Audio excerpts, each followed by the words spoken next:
السلام عليكم ورحمة الله وبركاته. الحمد لله نحمده ونستعينه ونستغفره ونؤمن به ونتوكل عليه ونعوذ بالله من شرور أنفسنا ومن سيئات أعمالنا من يهده الله فلا مضل له ومن يضلله فلا هادي له وأشهد أن لا إله إلا الله وحده لا شريك له وأشهد أن محمدا عبده ورسوله أما بعد. அன்பிற்குரிய சகோதரர்களே, நபிகள் நாயகம் ஸல்லல்லாஹு அலைஹி வஸல்லம் அவர்கள் மரணித்த பிறகு இந்த சமுதாயத்திலே ஏற்பட்ட கொள்கை குழப்பங்களையும் சமுதாயத்தில் ஏற்பட்ட பிரிவினைகளையும் ஆட்சி மாற்றங்களையும் நாம் பார்த்து வருகிறோம். இறுதியாக நேற்றைய தினம் உமர் இப்னு அப்துல் அசீஸ் என்ற ஒரு ஆட்சியாளர் மிக சிறந்த முறையிலே அகில உலகத்திற்கும் ஒரு முன்மாதிரியாக திகழத்தக்க வகையில் ஒரு நல்ல ஆட்சியை வழங்கினார். தன்னுடைய குடும்பத்தார்கள், தன்னுடைய இனத்தவர்கள், தன்னுடைய கோத்திரத்தார்கள் செய்த பாவங்களுக்கெல்லாம் பிராயச்சித்தம் தேடுவது போல நிறைய சீர்திருத்தங்களை அவர் மேற்கொண்டார் என்பதை பார்த்தோம். இப்படி அவர் செயல்பட்டு கொண்டிருக்கிற நேரத்தில் அவருடைய மரணம், சின்ன வயசில் அவர் மரணிக்கிறார். 40 வயசுக்குள்ளதான் அவர் மரணிக்கும் பொழுது, இந்த மரணத்திற்கு என்ன காரணம் என்று கேட்டால், அவருடைய ஆட்சி காலத்திலையும் இந்த ஹரூரியா என்ற அந்த ஊர்ல திரும்பவும் ஹாரிஜியாக்கள்ங்கிறவங்க மறுபடியும் அந்த புரட்சி செய்வதற்காக சிந்திக்கிறாங்க. அவங்க எதிர்ப்பான, ஏன்னா இவருக்கு அடுத்த ஆட்சி வரப்போகக்கூடிய பற்றி அவங்களுக்கு ஒரு மாற்று கருத்து இருந்தது. அப்ப அவர் என்ன பண்றாருன்னு கேட்டா, அவங்களுக்கு எதிராக ஒரு படையை அனுப்பி வைக்கிறாரு. அனுப்பி வைத்து மஸ்லமா பின் அப்துல் மலிக் என்பவர் தலைமையில ஒரு படையை அனுப்பி அவங்கள்ட்ட நீங்க பேச்சுவார்த்தை நடத்துங்க, யுத்தம் பண்ணிட வேணாம், அவங்கள்ட்ட பேச்சுவார்த்தை நடத்தி என்னத்துக்காக வேண்டி இப்படி ஒரு புரட்சி பண்ண நினைக்கிறாங்க, எதுக்காக வேண்டி ஆயுதம் தூக்குறாங்க, நீங்க அந்த ரீசன் எல்லாம் விலக்கி சொல்லுங்க. அவங்க ஒத்துக்கொண்டார்களே ஆனால் அவங்களுக்கு எதிராக எந்த நடவடிக்கையும் எடுக்க வேணாம். புரிந்து கொள்ளல என்று சொன்னா என்கிட்ட அவங்களை கூட்டிட்டு வாங்க, என்னோட அவங்க விவாதம் பண்ணட்டும், அவங்க சொல்வது சரின்னு சொல்லிட்டாங்கன்னு சொன்னா நான் கூட அவங்களுக்கு சப்போர்ட் பண்ணுவேன் அப்படிங்கிற மாதிரி ஒரு அடிப்படையில் அவர் ஒரு படையை அனுப்புறாரு. அனுப்புனா அவங்க எதுக்கும் தயாரா இல்லை, பேச்சுவார்த்தைக்கு வரலன்ட்டாங்க. யுத்தம் நடக்கிறது ஹாரிஜியாக்களுக்கு எதிராக. இவர் காலத்திலையும் கடுமையான நடவடிக்கை எடுக்கிற, வேற வழி இல்லாமல், ஏன்னா நாடு செதர்ந்து போயிடக்கூடாது இல்லையா, நடவடிக்கை எடுக்கிறார். நடவடிக்கை எடுத்த உடனே அல்லாஹ் இவருக்கு வெற்றியை கொடுக்கிறான். அதோட ஹாரிஜியாக்களுடைய தாக்கம் போயிடுது. உடனே என்ன பண்றாங்கன்னு கேட்டா, அந்த தோற்ற பிறகு ஹாரிஜியாக்களுடைய தலைவன், இப்ப புஸ்தாம் ஒரு ஆளு தான் தலைவரா இருக்கான், அவனை கூப்பிட விட்டு பேசுறாங்க. நீ எதுக்காக வேண்டிய ஆயுதம் தூக்குற, ஒரு ஒழுங்கா நாடு இருக்கும், இது கெடுக்க பாக்குற, இது நல்லதா என்றெல்லாம் அவங்க பல விதமா அந்த ஆள்கிட்ட பேசும் பொழுது அவர் என்ன சொல்றாருன்னு கேட்டா, நீங்க ஆட்சியில் இருக்கிறத பொறுத்த வரைக்கும் நல்ல முறையில் பண்றீங்க, அதை எதிர்க்க வேண்டிய அவசியம் இல்லை. அதே நேரத்தில் உங்களுக்கு அடுத்த ஆட்சியாளராக அப்துல் மலிக்குடைய மகன் யசீத் இருக்கிறார் இல்லையா, அவரை அப்துல் மலிக்குடைய இந்த 3வது மகன், அவரை நீங்க ஆட்சியாளர் நியமிச்சிருக்கீங்க பாருங்க, அதுதான் எங்களுக்கு பிரச்சனை. அவரை நீங்க ஆட்சியாளர் நியமிக்கலன்னு சொன்னா நாங்க எதுக்கு இந்த மாதிரி புரட்சியில் ஈடுபடுறோம் அப்படின்னு அவங்க சொல்றாங்க. அப்ப இவர் கேட்கிறாரு, அப்ப நானா நியமிச்சேன், என்னை யார் நியமிச்சாரோ அந்த சுலைமான் தான் நெஞ்சாரு என்னைய ஜனாதிபதி நியமிக்கிறாரு, எனக்கு அடுத்து தன்னுடைய தம்பி யசீது வரணும் என்று அவர் தானே நியமிச்சுட்டு போனார், நானா நியமிச்சேன், இதுல எனக்கு என்ன ரோல் இருக்குன்னு சொல்லி அவர் என்ன செய்யறாரு, விளக்குறாரு. உங்களுக்கு அது ரோல் இல்லாவிட்டாலும் இப்படி ஒரு நல்ல ஆட்சியாளர் இல்லாம போயிட்டா நாடு கெட்டு போயிருமா இல்லையா, நீங்க அதை மாத்தலாமா இல்லையா, நீங்க என்ன செய்யலாம், அதை நான் சேஞ்ச் பண்றேன்னு சொல்லி நீங்க மாத்தி ஒரு நல்ல ஒரு ஏற்பாட்டை நீங்க இருக்கும்போது செய்யலாமே அப்படின்னு அவங்க கேட்கிறாங்க. இவர் ஒரு 3 நாள் எனக்கு டைம் கொடுங்க, நான் யோசிச்சு சொல்றேன் அப்படிங்கிறாரு. அந்த 3 நாளைக்குள்ள ஆளு திடீர்னு போயிட்டாரு. உணவுல விஷம் கொடுத்து அந்த மர்வானுடைய அந்த அப்துல் மலிக்குடைய உமையா கோத்திரத்தார் என்ன பண்ணிட்டாங்க, இந்த ஆளு என்ன பண்றாரு, ஹாரிஜியாக்கிட்ட பேச்சுவார்த்தை நடத்துறாரு. அதுக்கு அடுத்து யசீத் இப்னு அப்துல் மலிக்கு வர வேண்டிய ஆட்சியை இல்லைன்னு சொன்னாலும் சொல்லிடுவாரு. அதனால இவர் என்ன செய்வோம், காலி பண்ணிடுவோம், விஷம் கொடுக்கப்பட்டு தான் அவர் கொல்லப்பட்டார். ஆனா விஷம் யார் கொடுத்தா, என்ன கொடுத்தா, ஒரு அரண்மனைக்குள்ள போய் யார் கொடுக்க இயலும் என்று பார்த்தோம்னு சொன்னா இந்த ஒரு சம்பவம் தான் நடக்குது. இந்த சந்திப்பு நடந்து 3வது நாள் அவர் என்ன செஞ்சாரு, கொல்லப்பட்டுறாரு. இதான் உமர் இப்னு அப்துல் அசீஸ் உடைய அவ்வளவு சீர்திருத்தத்துக்கு மத்தியில கொல்லப்பட்டுதான் அவர் இறக்கிறார். கொல்லப்பட்டது கூட காரணம் என்னன்னு கேட்டா அவர் நேர்மையா நியாயமா இருந்ததுதான். அவருடைய ஆட்சி காலத்தில் எந்த ஒரு கட்டிடங்களும் எழுப்பவே இல்லை. அவர் எல்லாம் ஆடம்பரமா கட்டி வச்சிருக்கிறானுல்ல, அரண்மனை கட்டுறது அதை கட்டுறது இதை கட்டுறதுன்னு சொல்லி இந்த மாதிரி விளையாட்டை மக்களுக்கு நல்லது செய்யணுமே தவிர இந்த கட்டிடங்களை அதிகப்படுத்துவது அலங்காரப்படுத்துவது இந்த மாதிரியான எந்த ஒரு வேலையும் செய்யக்கூடாது என்று கடுமையான உத்தரவு போட்டார். அதனால அவருடைய ஆட்சியில் கட்டப்பட்டதுன்னு ஒன்று காட்ட இயலாது. இதான் உமர் இப்னு அப்துல் அசீஸ் காலத்தில் கட்டப்பட்ட பள்ளி, அவங்க காலத்தில் கட்டப்பட்ட அரண்மனை என்றெல்லாம் ஒன்றையும் காட்ட இயலாது. ஏன்னா மக்களுடைய வரிப்பணத்தை இந்த மாதிரி எல்லாம் செய்யக்கூடாது அப்படிங்கிறதுல ரொம்ப கவனமாக இருந்தார். அந்த வகையில் உமர் இப்னு அப்துல் அசீஸுடைய ஆட்சி ரொம்ப இஸ்லாமிய சமுதாயத்தினுடைய பொற்காலம் என்று சொல்லத்தக்க அளவில் இருந்தது. அவருடைய ஆட்சி காலத்தில் தான் ஹசன் பசரி, இயாஸ் இப்னு முஆவியா, ஷுஅபி இமாம் சொல்றமா இவங்க இந்த மாதிரி ஆட்களையா பொறுக்கி எடுத்து நீதிபதிகளாக நியமிக்கிறார். நீதிமான்களா இருக்கிறதா இருந்தா இந்த மாதிரி ஆட்கள் தான் வேணும், ஹசன் பசரி தான் நீதிபதியா இருக்கணும் அப்படிங்கிறாரு. அவர் மறுத்துறாரு. அப்புறமேல இயாஸ் இப்னு முஆவியாங்கிறவர் ஏற்கனவே சொல்லியிருக்கணும்ல, இந்த சமுதாயத்தில் பெரிய அறிவாளின்னு ஒருத்தர் இருக்கிறாருன்னா அவர் தான் சொன்ன பாருங்க, ஹஜ்ஜாஜ் அவரும் ஈக்குவலான அறிவு உள்ளவங்க. அந்த இயாஸ் இப்னு முஆவியா போன்றவர்களை எல்லாம் தன்னுடைய ஆளுகையில ஒவ்வொரு பகுதியிலும் நீதிபதியாக நியமித்தார். நல்லவங்களையா பொறுக்கி அழகான முறையில் நினைஞ்சாரு ஆட்சி அமைத்து விட்டு குறுகிய காலத்தில் அவர் போய்விட்டார். அதுக்கப்புறம் என்ன ஆகுதுன்னு சொன்னா, அந்த ஏற்கனவே சொல்லப்பட்ட அந்த வாக்குறுதி பிரகாரம், யாருடைய வாக்குறுதி, அதாவது அப்துல் மலிக் இருக்காரு இல்லையா, அப்துல் மலிக் அவர்கள் மரணிக்கக்கூடிய நேரத்தில் அவருடைய திரும்ப ஒருக்கா நீங்க ஞாபகப்படுத்திக்கணும். அப்துல் மலிக் அவருக்கு 4 பிள்ளைங்களை எனக்கு அடுத்து என்னுடைய 4 புதல்வர்கள் ஆட்சிக்கு வர வேண்டும் என்று சொல்கிறார். முதலாவதாக எனக்கு பிறகு வலீத் என்பவர் ஆட்சிக்கு வர வேண்டும் என்று சொல்கிறார். அந்த மாதிரி வலீத் ஆட்சிக்கு வந்தார். அவர் இறந்த பிறகு என்னுடைய 2வது மகன் சுலைமான் ஆட்சிக்கு வர வேண்டும் என்று சொன்னார். 3வதாக யசீத் என்ற என்னுடைய மகன் ஆட்சிக்கு வரணும் என்று சொன்னார். 4வதாக ஹிஷாம் என்ற என்னுடைய மகன் ஆட்சிக்கு வரணும் என்று சொன்னார். அந்த 4 வரிசையில சுலைமான் வந்த பிறகு அவர் கொஞ்சம் சின்ன சேஞ்ச் பண்ணிட்டார். இடையில உமர் இப்னு அப்துல் அசீஸ் அவர்களை நுழைச்சிட்டாரு. உமர் இப்னு அப்துல் அசீஸ் மரணித்த பிறகு அந்த சுலைமானுடைய வாக்குறுதி பிரகாரமும் அப்துல் மலிக்குடைய எழுத்துமானத்தின் பிரகாரமும் யசீத் இப்னு அப்துல் மலிக்குடைய மகன் யசீத் அவர்கள் என்ன செய்யறாங்க, அவர் ஆட்சிக்கு வர்றாரு. இது ஹிஜ்ரி 101 199 உமர் இப்னு அப்துல் அசீஸ் ஆட்சிக்கு வர்றாங்க. 101 இறந்துடுறாங்க. அவங்க இறந்த உடனே யார் ஆட்சிக்கு வர்றா, உமர் இப்னு அப்துல் மலிக் இப்னு மர்வானுடைய மகன் யசீத் என்பவர் ஆட்சிக்கு வர்றார். இந்த யசீத் என்ற ஆள் ஆட்சிக்கு வந்த உடனே இப்பதான் அந்த உமையாக்களுடைய சாம்ராஜ்யம் 101 இருந்து அதாவது சரிவை நோக்கி செல்லுதுன்னு சொல்லுவாங்கல்ல, அதாவது சரிவு. இவருடைய ஆட்சிக்கு அப்புறம் வந்த ஒவ்வொரு ஆட்சியாளர்கள் காலத்திலையும் உள்நாட்டு குழப்பங்கள் ரொம்ப அதிகரிக்கிறது.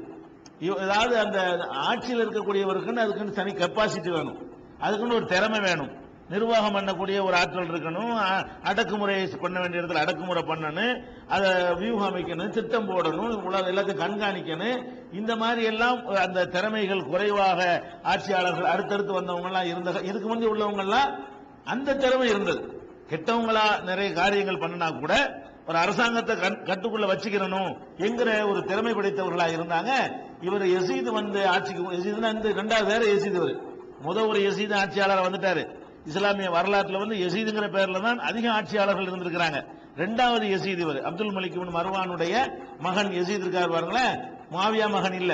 2வது யசீத் ஆட்சிக்கு வந்த உடனே அங்க என்ன ஆகுதுன்னு கேட்டா, கூஃபாங்கிறது ஈராக்கு முக்கியமான நகரம், தலைநகரம் வைங்களா. அன்னைக்கு அந்த கூஃபாவுல ஹாரிஜியாக்கள் திரும்பவும் புரட்சி பண்றாங்க. அங்க பயங்கரமான ஒரு சண்டை நடக்கிறது. அந்த சண்டையில யசீத் இப்னுல் முஹல்லப்னு சொல்லி ஒரு ஆள், அந்த ஆளு ஆட்சியை கூஃபாவை ஈராக்கை கைப்பற்றுற அளவுக்கு இவருடைய ஆட்சியில உள்ள இருந்து ஒரு ஆளு மக்களை திரட்டிட்டு வர்றாரு. அவர் கூஃபாவை என்ன செஞ்சுக்கிறாரு, கைப்பற்றி கொண்டு தன்னுடைய கண்ட்ரோல்ல கூஃபாவை கொண்டு வர்றாரு, பசராவையும் தன்னுடைய கண்ட்ரோல்ல கொண்டு வர்றாரு. இந்த மாதிரியான முறையில உள்நாட்டு சண்டைகள் நடந்துகிட்டு இருக்கிறது. மறுபடியும் அவருக்கு எதிராக இவர் படை திரட்டி வர்றாரு, தோற்கடிச்சு மறுபடியும் பிடிக்கிறாரு. அது ஓஞ்ச உடனே மறுபடியும் சண்டைகள், இப்படி உள்நாட்டில் நிறைய எக்கச்சக்கமான உள்நாட்டு சண்டைகள் நடக்கிறது. ஒவ்வொருத்தரும் கட்டுப்பட மாட்டேங்கிறான். உன்னை அடக்கி முடிச்ச உடனே இன்னொரு இடத்துல சண்டைக்குன்னு ஒருத்தன் கிளம்புறான், நான் அந்த ஆட்சியை மாத்தி ஆகணும், ஒழிக்கணும் என்கிற மாதிரியான அடிப்படையில் நடக்கிறது. இறுதியாக என்ன நடக்குதுன்னு கேட்டா, அதாவது இந்த யசீத் இப்னுல் முஹல்லப்ங்கிற ஒரு ஆட்சியில இந்த பஸ்ராவை கைப்பற்றி கொண்ட பிறகு அந்த ஊர்ல தான் ஹசன் பஸ்ரி இருக்கிறாங்க. பஸ்ராவை சேர்ந்தவர்ங்கனால தான் பஸ்ரின்னு பேரு. ஹசன் பஸ்ரிங்கிறவன் அவர் பேரு ஹசன் தான். பஸ்ரின்னா பஸ்ராங்கிற ஊர்ல பிறந்தவர்னு அர்த்தம். கூஃபினா கூஃபாவுங்கிற ஊர்ல பிறந்தவர்னு அர்த்தம். அவருடைய ஊரும் பஸ்ராவா இருந்த காரணத்தினால் அவர் என்ன பண்றார், மக்கள்கிட்ட எல்லாம், மக்களே நீங்க ரெண்டு பக்கம் சேராதீங்க, முஸ்லீமுக்கு எதிராக முஸ்லீம் ஆயுதம் தூக்காதீங்க, அவன் பக்கமும் யாரும் போவாதீங்க, அவங்க ராணுவத்தில் உள்ளவங்க அடிச்சு தொலைஞ்சிட்டு போறாங்க, நீங்கள் யாரும் எந்த பக்கம் சேராதீங்கன்னு சொல்லி அவரு பண்றாரு.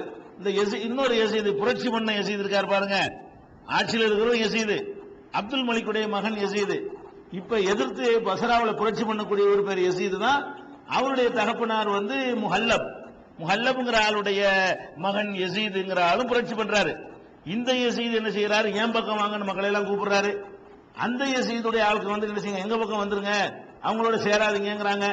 இவர் நடுவுல பள்ளியாசல்ல நின்று என்ன செய்யறாரு, மக்களே நீங்கள் யார் பக்கம் இந்த யுத்த களத்தில் கலந்து கொள்ளாதீர்கள், உங்க வீடுகளில் இருந்துக்கிறீங்க, இவங்களோட யாரும் சேராதீங்க, முஸ்லீமுடைய ரத்தத்தை ஓட்டுவதற்கு நீங்களே துணை செய்யாதீர்கள் என்றெல்லாம் ஹசன் பஸ்ரி அவர்கள் வந்து ரொம்ப கடுமையான முறையில, அதனால நீங்க வரலாற்று நிக்கிறாரு, ஒரு நல்ல மனிதராக வரலாற்றில் சொல்லப்படுறாருன்னா ஹசன் பஸ்ரி. காரணம் என்னன்னா அவருடைய நேர்மையான பார்வை, யாருக்கும் அஞ்சாத ஒரு தன்மை, அவருடைய இஹ்லாஸ், தூய்மையான நடத்தை, அதனால இன்றைக்கு வரலாற்றில் ஒரு நல்லபடியாக பேசப்படுறவரா இருக்கிறார். அப்ப என்ன பண்றான், அந்த பஸ்ராவில் இருக்கக்கூடிய முஹல்லப்ங்கிற ஆளுடைய தம்பி ஒரு ஆளு, அவரு பள்ளியாசல்ல, ஹசன் பஸ்ரி பள்ளியாசல்ல ஏறிக்கிட்டு, இந்த வழிகட்ட கிழவன், அவர் பெரிய வயசானால இருந்திருக்காரு ஹசன் பஸ்ரி, இந்த வழிகட்ட கிழவன் வந்து உங்களை எல்லாம் தப்பு தவறா வழி நடத்திக்கிட்டு இருக்கிறான், இந்த போக்குல இருந்து அவன் திருந்தலன்னு சொன்னா நான் கடுமையான முறையில அவரை நான் நடவடிக்கை எடுப்பேன் என்று ஹசன் பஸ்ரிக்கு எதிராக மெம்பர்கள் தனிநபர்களை திட்டக்கூடிய அன்னைக்கே வந்துருச்சு. இந்த மாதிரி வாரிசுகள் இன்னைக்கு இருக்கிறாங்க, பயான் பண்றதுக்கு பதிலா ஜும்மாவுல என்ன செய்யறது, அவனை இப்படி பண்ணுவான் இவனை அப்படி பண்ணுவான்னு சொல்றாங்கல்ல, இதெல்லாம் புதுசு கிடையாது. இதெல்லாம் இந்த யசீதுடைய வாரிசுகள் என்ன செய்யறாங்க, கண்டினியூவா தொடர்ச்சியாக வந்து கொண்டிருக்கிறார்கள். அங்க ஹசன் பஸ்ரி மாதிரியான ஒரு ஆளை பிடிச்சி நினைக்கிறாங்க, கண்ணா பின்னாண்டு திட்டு, அந்த மாதிரியான வேலையெல்லாம் நடக்கிறது. இறுதியாக அந்த பஸ்ராவை ஆக்கிரமித்த யசீதை இந்த யசீதுடைய படையினர்கள் கருவறுக்கிறார்கள், தோற்கடிக்கிறார்கள். கொஞ்ச நாளைக்கு அவங்க கையில கண்ட்ரோலா இருக்குது, தோற்கடிக்கிறார்கள். இந்த முஹல்லபுடைய 5 மகன்கள் இருந்தாங்க, இந்த 5 பேர் சேர்ந்துக்கிட்டு தான் அந்த கவர்மெண்ட் நடத்திட்டு இருந்தாங்க. 5 பேரையும் தேடி தேடி கொன்றார்கள். யசீத் இப்னுல் முஹல்லப், ஹபீப் அவருடைய தம்பி, இன்னொரு தம்பி முகமது, இன்னொரு தம்பி முஃபல்லல், இன்னொரு தம்பி அப்துல் மலிக், இப்படி தேடி தேடி பிடிச்சு என்ன செஞ்சாங்க, அவங்களெல்லாம் கருவறுத்து விட்டு அந்த ஆட்சியை பலப்படுத்தினாங்க, மறுபடியும் பலப்படுத்தினாங்க. இப்படி ஒரு 4 வருடம் அவர் ஆட்சி பண்ணி விட்டு 105 அவர் போய்விடுகிறார். யாரு, யசீது. இந்த யசீது அப்துல் மலிக் இப்னு மர்வானுடைய மகன் யசீது இருக்கார் பாருங்க, இவர் 105 போன உடனே ஏற்கனவே அவர் அப்துல் மலிக் எழுதி வைத்த உயில் பிரகாரம் அடுத்து யார் ஆட்சிக்கு வரணும், அவருடைய 4வது மகன் ஹிஷாம் ஆட்சிக்கு வரணும்.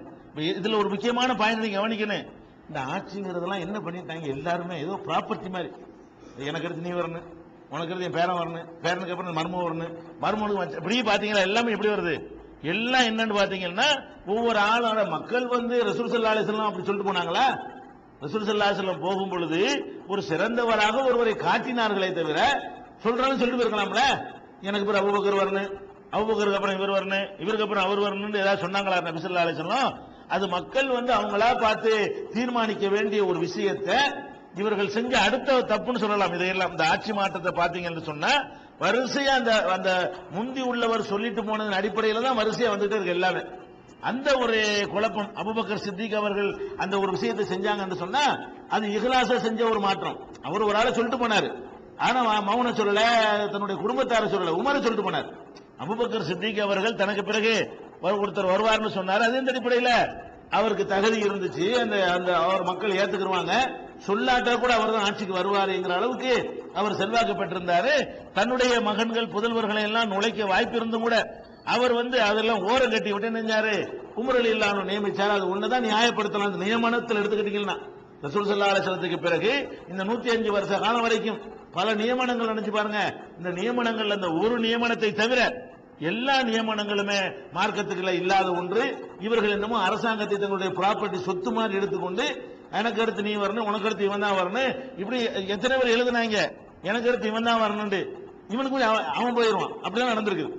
எனக்கு பிறகு இவன் தான் வரணும் ஒரு ஆளை காட்டுறது அடுத்த நாள் அவன் போயிடுவான், உனக்கு எப்படி உனக்கு முந்தைய அவன் போய் சேர்ந்துருவான். இப்படி எல்லாம் அல்லாஹ்வை மறந்து விட்டு என்ன செய்யறது, வரிசையா இவருக்கு வந்து அவருக்கு வரணும், இவருக்கு தவறு வரணும் இப்படின்னு சொல்லி அவங்களுக்குள்ள பங்கு போட்டுக் கொண்டு மக்கள் எல்லாம் ஒரு ஆட்டு மந்தைகள் மாதிரி அடிமைகள் மாதிரியும், உலகம் எல்லாம் அவங்களுடைய ப்ராப்பர்ட்டி மாதிரி சொத்து மாதிரியும், நினைச்சா யார் பேர்லையும் டிரான்ஸ்பர் பண்ணலாம், பவர் கொடுக்கலாங்கிற மாதிரியும் இப்படி ஒரு தரமான ஒரு ஆட்சியை தான் நடத்தி கொண்டிருந்தார்கள். அந்த அடிப்படையில் 105 அவர் இறந்த பிறகு 105 வந்து ஹிஷாம் ஆட்சிக்கு வருகிறார். இந்த ஹிஷாம் வந்து 105 இருந்து இவர் தான் ரொம்ப அதிகமான கால ஆட்சியில் இருந்தவர் என்று சொல்லலாம். ரொம்ப 20 வருஷம் இருந்தார். 105 ஆட்சிக்கு வந்தவர் 125 வரைக்கும் ஹிஷாமுடைய ஆட்சி வந்து நீடிக்கிறது, நீண்ட காலம் நீடிக்கிறது. இவர் கொஞ்சம் அவர் மாதிரி இல்லாம ஒரு கட்டுக்கோப்புலையும் கண்ட்ரோலையும் கொண்டு வந்து ஆட்சி நடத்தி கொண்டிருந்தார். அதனால 20 ஆண்டு ஓடுனது. அதிகமான ஆண்டுகள் அவர் தாக்கு பிடிச்சதுல இருந்த அவருடைய காலத்தில் ஒரு பகுதி பிரிஞ்சு போகல, யாரும் யுத்தம் செஞ்சு அதை கைப்பற்றிக்கிட்டு கொஞ்ச நாளைக்கு நான் தான் ஜனாதிபதி என்று அறிவிக்கல, அந்த மாதிரியான வேலைகள் எல்லாம் செய்கிறார். இந்த இடைப்பட்ட காலத்துல வந்து நடந்த ஒரு கொள்கை குழப்பத்தையும் சொல்லிக்கிறணும். அதாவது என்ன பண்றாங்கன்னு கேட்டா, இந்த ஷியாக்கள் இந்த காலம் வரைக்கும், இந்த 125 வரைக்கும் உள்ள காலங்கள்ல என்ன பண்றாங்கன்னா, ஷியாக்கள் வந்து உள்ள இருந்து கழுத்தறுப்பு வேலைகள் நிறைய ஈடுபடுறாங்க. என்ன ஈடுபடுறாங்க, இத வந்து இந்த ஆட்சி வந்து நமக்கு தான் சொந்தம், ரசூலுல்லாஹ்வுடைய குடும்பத்துக்கு தான் சொந்தம், அப்துல் முத்தலிபுடைய ஹாஷிம் குலையாருக்கு தான், அப்துல் முத்தலிப் வழித்தோன்றல்களுக்கு ஹாஷிமுடைய வழித்தோன்றலுக்கு தான் சொந்தமாகணும். இந்த பனு உமையாக்கள் ஆட்சியில் இருக்கிறார்கள், இதை மாற்றியே தீரணும் என்கிற சிந்தனைய ரகசியமான முறையில் அவர்கள் விதைத்துக் கொண்டே வர்றாங்க மக்கள் மத்தியில. அண்டர் கிரவுண்ட நீண்ட கால திட்டமிட்டு திடீரென்று இந்த என்ன அன்னைக்கு அதான் வல்லரசுங்க. இந்த 125 வருஷ கால இஸ்லாமிய நாட்டை இவங்க என்னதான் அடிச்சு கொண்டாலும் கூட உலகத்தில் இருந்த பெரிய நாடு இதுதான். உலகத்தில் இருந்த அதிகமான மக்கள் தொகையை கொண்ட அதிகமான நிலப்பரப்பை கொண்ட ஒரே நாடு என்று சொல்வதாக இருந்தால் இந்த இஸ்லாமிய சாம்ராஜ்யம் தான் இருந்தது. 125 வருஷமாக இஸ்லாமிய சாம்ராஜ்யம் அதுக்கு பெருசு ஒண்ணும் கிடையாது. அந்த மாதிரியான வலிமை மிக்க ஒரு ஆட்சியை நினைஞ்சிருந்தாங்க இவங்க வந்து கொடுத்தாங்க. அதுல எல்லாம் மாற்று கருத்து கிடையாது. ஆனால் இவங்க என்ன பண்றாங்க, உள்ளிருந்து நம்ம இதை மாத்தி ஆகணும், இவ்வளவு பெரிய ஆட்சியை கைப்பற்றுறது லேசான விஷயம் இல்ல, எங்கெங்கேயோ விரிஞ்சு போச்சு, அங்கிருந்து ஆரம்பிச்சது பாரசீகம், ஆப்கானிஸ்தான், பாகிஸ்தான் சொல்லப்படுற பகுதி, அப்படியே ரஷ்யா, முழு ரஷ்யாவிலிருந்து பிரிஞ்சிருக்கக்கூடிய அர்மீனியா, அசர்பைஜான், தஜகிஸ்தான் இந்த ஸ்தான்கள் பூரா எல்லாம் அவங்க கண்ட்ரோல்ல வந்திருக்கு. அப்படியே துருக்கி உள்பட ஐரோப்பா கண்டத்தை சேர்ந்த துருக்கி உள்பட எல்லாத்தையும் அப்படி வளர்ச்சி எடுத்துக்கொண்டு இன்னைக்கு அவங்க கையில இருந்ததை இப்ப நீங்கள் பட்டியல் போட்டீர்களே, ஆனால் அவங்க கையில இந்த 105 வருஷத்துல இஸ்லாமிய சாம்ராஜ்யம் இருந்துச்சு, இந்த 105வது வருஷத்தில் இருந்த இஸ்லாமிய சாம்ராஜ்யத்தை நீங்கள் எடுத்தால் அது இன்னைக்கு 300 நாடா இருக்கு. அவ்வளவு பகுதிகளையும் ஒண்ணா வச்சிருந்தாங்க. சைனாவில் கூட ஒரு பகுதி உள்ள இருந்தது. சைனா வரைக்கும் போய் சைனாவில் ஒரு பகுதி கூட இவங்களுடைய ஆளுகையின் கீழ் இருந்தது. அப்ப அந்த மாதிரியான முறையில் ஆப்பிரிக்கா கண்டம் வரைக்கும் போனாங்க. கண்டம் விட்டு கண்டம்ங்க. அதான் ஆப்பிரிக்கா கண்டத்திலையும் நுழைஞ்சாங்க, ஐரோப்பா கண்டத்திலையும் போய் நுழைஞ்சாங்க, ஆசியா கண்டத்திலையும் அதிகமான பகுதிகளை கைக்குள்ள எடுத்தாங்க. இந்த 3 கண்டங்களை வளைச்சு பிடிச்சி ஒரு ஆட்சி செய்யக்கூடிய ஒரு சாம்ராஜ்யத்தை அசைக்கிறது லேசான விஷயமா? அவ்வளவுக்கு விரிந்த ஒரு ஆட்சியை வந்து நல்லா செஞ்சா இது ஒரு குதிரத்தைன்னு சொல்லலாம். இந்த மாதிரி உலக வரலாற்றில் வேற எங்கேயாவது சண்டை போட்டிருந்தாங்கன்னு சொன்னா துண்டு துண்டா செதறி போயிருக்கும். எப்படி நின்றுச்சுன்னு ஆச்சரியம். குதிரத்து தான் இது. அல்லாஹ்வுடைய பெரிய அற்புதம் என்றுதான் சொல்லணுங்க. இவங்க பண்ணிக்கொண்ட இந்த அட்டகாசத்தை வேற ஒரு நாட்டில் வேற ஒரு சமுதாயத்தில் பண்ணி இருப்பார்களே, ஆனால் அது வந்து ஒரு 200-300 நாளா செதறி போயிருக்கும். எவனும் ஈஸியா லட்டு மாதிரி தூக்கிட்டு போயிருப்பான். ஆனால் என்ன செய்யுது, இங்கெங்க புரட்சின்னு சில ஆட்கள் எந்திரிச்சா கூட மக்கள் தெளிவா இருந்தாங்க. அப்படி ஒரு சமுதாயத்தை ரசூலுல்லாஹ் உருவாக்கினாங்க. அதிகமான மக்களுடைய நிலை என்ன, ஆட்சிக்கு எதிராக ஆயுதம் ஏந்துவதற்கு ரசூலுல்லாஹ் போட்டு கொடுத்த அந்த பாதையிலிருந்து அதிகமான மக்கள் மீறவில்லை. யாரு மீறினா, ரவுடித்தனம் பண்றவன், தப்பாக இஸ்லாத்தை புரிஞ்சுக்கிட்டவன், அந்த மாதிரியான ஒரு குரூப் வந்து ஆயுதம் தூக்க வருதே தவிர 10,000 பேர் ஆயுதம் தூக்கினா எத்தனை பேர்ல 10,000 பேரு அப்படி பார்க்கணுமா இல்லையா? 10 லட்சம் பேர்ல 10,000 பேர் ஆயுதம் தூக்கினான்னு சொன்னா அது என்ன வேணாலும் செஞ்சிட முடியும். அப்படிதான் ஆயுத புரட்சி நடந்தே தவிர மக்கள் புரட்சியாக நடக்கவில்லை. மக்கள் அதனால தாக்குப்பிடிச்சு அங்கங்க 100-500 பேர் இருப்பானே தவிர மக்கள் நம்ம கரெக்டா இருப்பாங்க அப்படின்ற ஒரு நிலைப்பாடு இருந்ததுனால இந்த ஆட்சியை ஒன்னும் செய்ய முடியல. அப்பதான் என்ன பண்றாங்க, இந்த ஷியாக்கள் என்ன பண்றாங்க, ஷியாக்கள்ல முக்கியமா சொல்வதாக இருந்தால் ரெண்டு பேர், ரெண்டு குடும்பத்தார். ஒன்னு வந்து ஹுசைன் ரலியல்லாஹு அன்ஹுடைய வழித்தோன்றலில் மிச்சமாக இருக்கக்கூடியவர்கள். அவங்க ஹுசைன் காலத்தில் உள்ளவங்க, ஹுசைனுடைய நேரடி பிள்ளைகள் எல்லாம் ஆட்சிக்கு விசுவாசமா இருந்துட்டு போயிட்டாங்க. அதுக்கு அடுத்து வந்த ஹுசைன் ரலியல்லாஹு அன்ஹுடைய பேரன், கொள்ளு பேரன் வகைரா இருக்காங்களே, இந்த வகைராக்களும் அதே மாதிரி அப்பாஸ் ரலியல்லாஹு அன்ஹுடைய மகன் இப்னு அப்பாஸ் அவர்லாம் ஓரளவுக்கு என்னோட போயிட்டு போகணும் ஒழுங்கா இருந்துட்டு போயிட்டார். அவருடைய வழித்தோன்றல்கள் இந்த ரெண்டு குடும்பத்தார்களும் என்ன செய்யறாங்க, நம்ம குடும்பத்துக்கு தான் ஆட்சி இருக்கணும் என்கிற மாதிரியான பிளான் போடுறாங்க. இது வந்து இது ஒரு ஆச்சரியப்படுறதுக்கு இல்லைங்க. இது மாதிரி ரெண்டு பேர் ரசூல் ஸல்லல்லாஹு அலைஹி வஸல்லம் சக்கராத்துல இருக்கும்போதே பேசிக்கிட்டவங்க தான். எப்ப ரசூல் ஸல்லல்லாஹு அலைஹி வஸல்லம் சக்கராத்துல இருக்கும் பொழுது என்ன பேசினாங்க, அப்பாஸ் ரலியல்லாஹு அன்ஹு என்ன பேசினாங்க, அலி ரலியல்லாஹு அன்ஹு என்ன பேசினாங்க என்பதை நம்ம ஏற்கனவே சொல்லி இருக்கிறோம். என்ன சொன்னோம், ரசூலுல்லாஹ் போய் சேர்ந்துருவாங்க. அந்த நேரத்தில் எதை பத்தி பேசுறாங்கன்னு பாருங்க. ரசூலுல்லாஹ் போய் சேர்ந்துருவாங்க, இந்த நேரத்தில் போய் கேட்போம், ஆட்சி வந்து என்ன செய்யுங்க அடுத்து யாருன்னு சொல்லிட்டு போங்க, நமக்கு இல்லைன்னு சொன்னா நம்ம வற்புறுத்தி கேட்போம், நமக்கு தான் சொன்னா நம்ம டிக்ளேர் பண்ணி கைப்பற்றிக்கிறோம் என்று யார் செய்யறாங்க, அப்பாஸ் ரலியல்லாஹு அன்ஹு அவர்களும் அலி ரலியல்லாஹு அன்ஹு அவர்களும் அவங்களுக்கு உள்ளூர அந்த ஆசை இருந்ததை வெளிப்படுத்துறாங்க. அலி மறுக்கிறாங்க, இல்லைன்னு சொல்லிட்டா ஒரு காலம் தரவே மாட்டாங்க மக்கள். ரசூலுல்லாஹ் காலத்துல இல்லைன்னு சொல்லிட்டாங்கன்னு வைங்க, இனி ஒரு காலத்தில் நமக்கு தரவே மாட்டார்கள் சொன்னாங்க பாருங்க. அந்த திங்கிங், அந்த சிந்தனை அது வாழையடி வாழையாகவே இருந்து கொண்டே இருக்கிற இந்த ரெண்டு குடும்பத்தார்த்தை அதன் எதிரொலியாக என்ன செய்யறாங்கன்னு கேட்டா, அந்த குடும்பத்தாரெல்லாம் கூடி நமக்கு தான் ஆட்சி வரணும், நமக்கு தான் ஆட்சி வரணும், நம்ம ரசூலுல்லாஹ்வுடைய வாரிசு, நம்ம தான் ரசூலுல்லாஹ்வுடைய பரம்பரையை சேர்ந்தவங்க, அதனால நமக்கு தான் வரணும் என்ற மாதிரியான ஒரு திட்டங்கள்ல ஈடுபடுறாங்க. அதுல முக்கியமான ஆள் யாருன்னு கேட்டா ஸெய்துங்கிற ஒரு ஆள். அவரை பின்பற்றக்கூடியவங்க தான் ஷியாக்கள் ஸெய்தியா என்று சொல்லப்படுவார்கள். ஷியா பிரிவுல ஸெய்தியான்னு ஒரு உள்பிரிவு இருக்கிறது. சுன்னத் ஜமாஅத்துல ஹனபி ஷாஃபின்னு பிரிஞ்சு இருக்கிற மாதிரி அவங்க என்ன செய்வாங்க, ஸெய்தியான்னு சொல்லி ஒரு குரூப் இருக்கிறாங்க. இந்த ஸெய்தி என்பவரை பின்பற்றக்கூடியவர்கள். இவர் யார் என்று கேட்டால் ஸெய்த் இப்னு அலி இப்னு ஹுசைன் இப்னு அலி. அலியுடைய மகன் ஹுசைன், ஹுசைனுடைய மகன் அலி. அலியுடைய இப்படி முஆவியா யஸீத் மாதிரி இதுவும் வருது பாருங்க. முஆவியாவுடைய மகன் யஸீத், யஸீதுடைய மகன் முஆவியான்னு வந்துச்சுல, அதே மாதிரி இங்கே எப்படி வருதுன்னு கேட்டா அலியுடைய மகன் ஹுசைன், ஹுசைனுடைய மகன் அலி, அந்த அலியுடைய மகன் ஸெய்த். அப்ப ஹுசைன் ரலியல்லாஹு அன்ஹுடைய பேரன், கொல்லப்பட்ட ஹுசைன் ரலியல்லாஹு அன்ஹுடைய பேரன் இருக்கா பாருங்களேன். இவரெல்லாம் அந்த சிந்தனை என்ன செய்யறாரு, விதைக்கிறார், நமக்கு தான் ஆட்சி வரணும் போகணும். ஆனாலும் இவர்கிட்ட ஒரு இந்த மாதிரி அவருக்கு பின்னாடி இந்த ஷியாக்கள் எல்லாம் என்ன செய்யறாங்க, அணி திரள்றாங்க. ஆனா அவருக்கு ஒரு நேர்மையான பார்வை இருந்துச்சு, ஆட்சி நமக்கு தான் வரணும், ஆனால் அபூபக்கர் உமரை வந்து நம்ம சொல்வதாக ரெண்டு பேர் அப்படின்னு ஒரு நிலைப்பாடு அவர் சொன்னார். ஒண்ணு வந்து அபூபக்கர் உமரை வந்து நம்ம என்ன செய்யக்கூடாது, அவங்கள திட்டக்கூடாது, அவங்க ஒரு ரசூலுல்லாஹ்வுடைய ரொம்ப அன்பை பெற்றவங்க, அவங்களுக்கு நிகரான சிறந்தவங்க யாரும் கிடையாது, ஆட்சி நமக்கு தான் வரணும். அந்த விஷயத்தில் நம்ம அவங்க தப்பு பண்ணிட்டாங்க, ஆனால் அவங்கள வந்து நம்ம என்ன செய்யக்கூடாது, அவங்கள குறை சொல்லக்கூடாது, அவங்க நல்ல ஆளுக்கு என்ற ஒரு கருத்தை விதைக்கிறார்.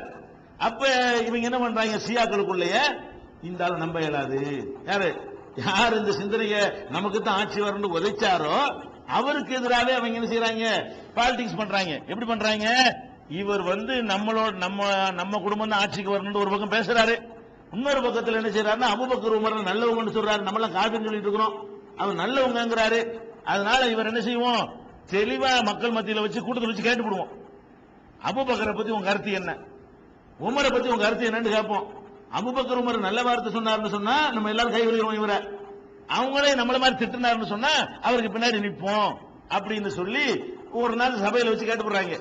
அவர் என்ன செய்யறாரு, அவங்க ரொம்ப நல்லவர்கள், அவர்களை எல்லாம் மன்னிப்பானாக, அந்த ஒரே ஒரு தப்பு செஞ்சார்கள் அவர் கருத்துப்படி.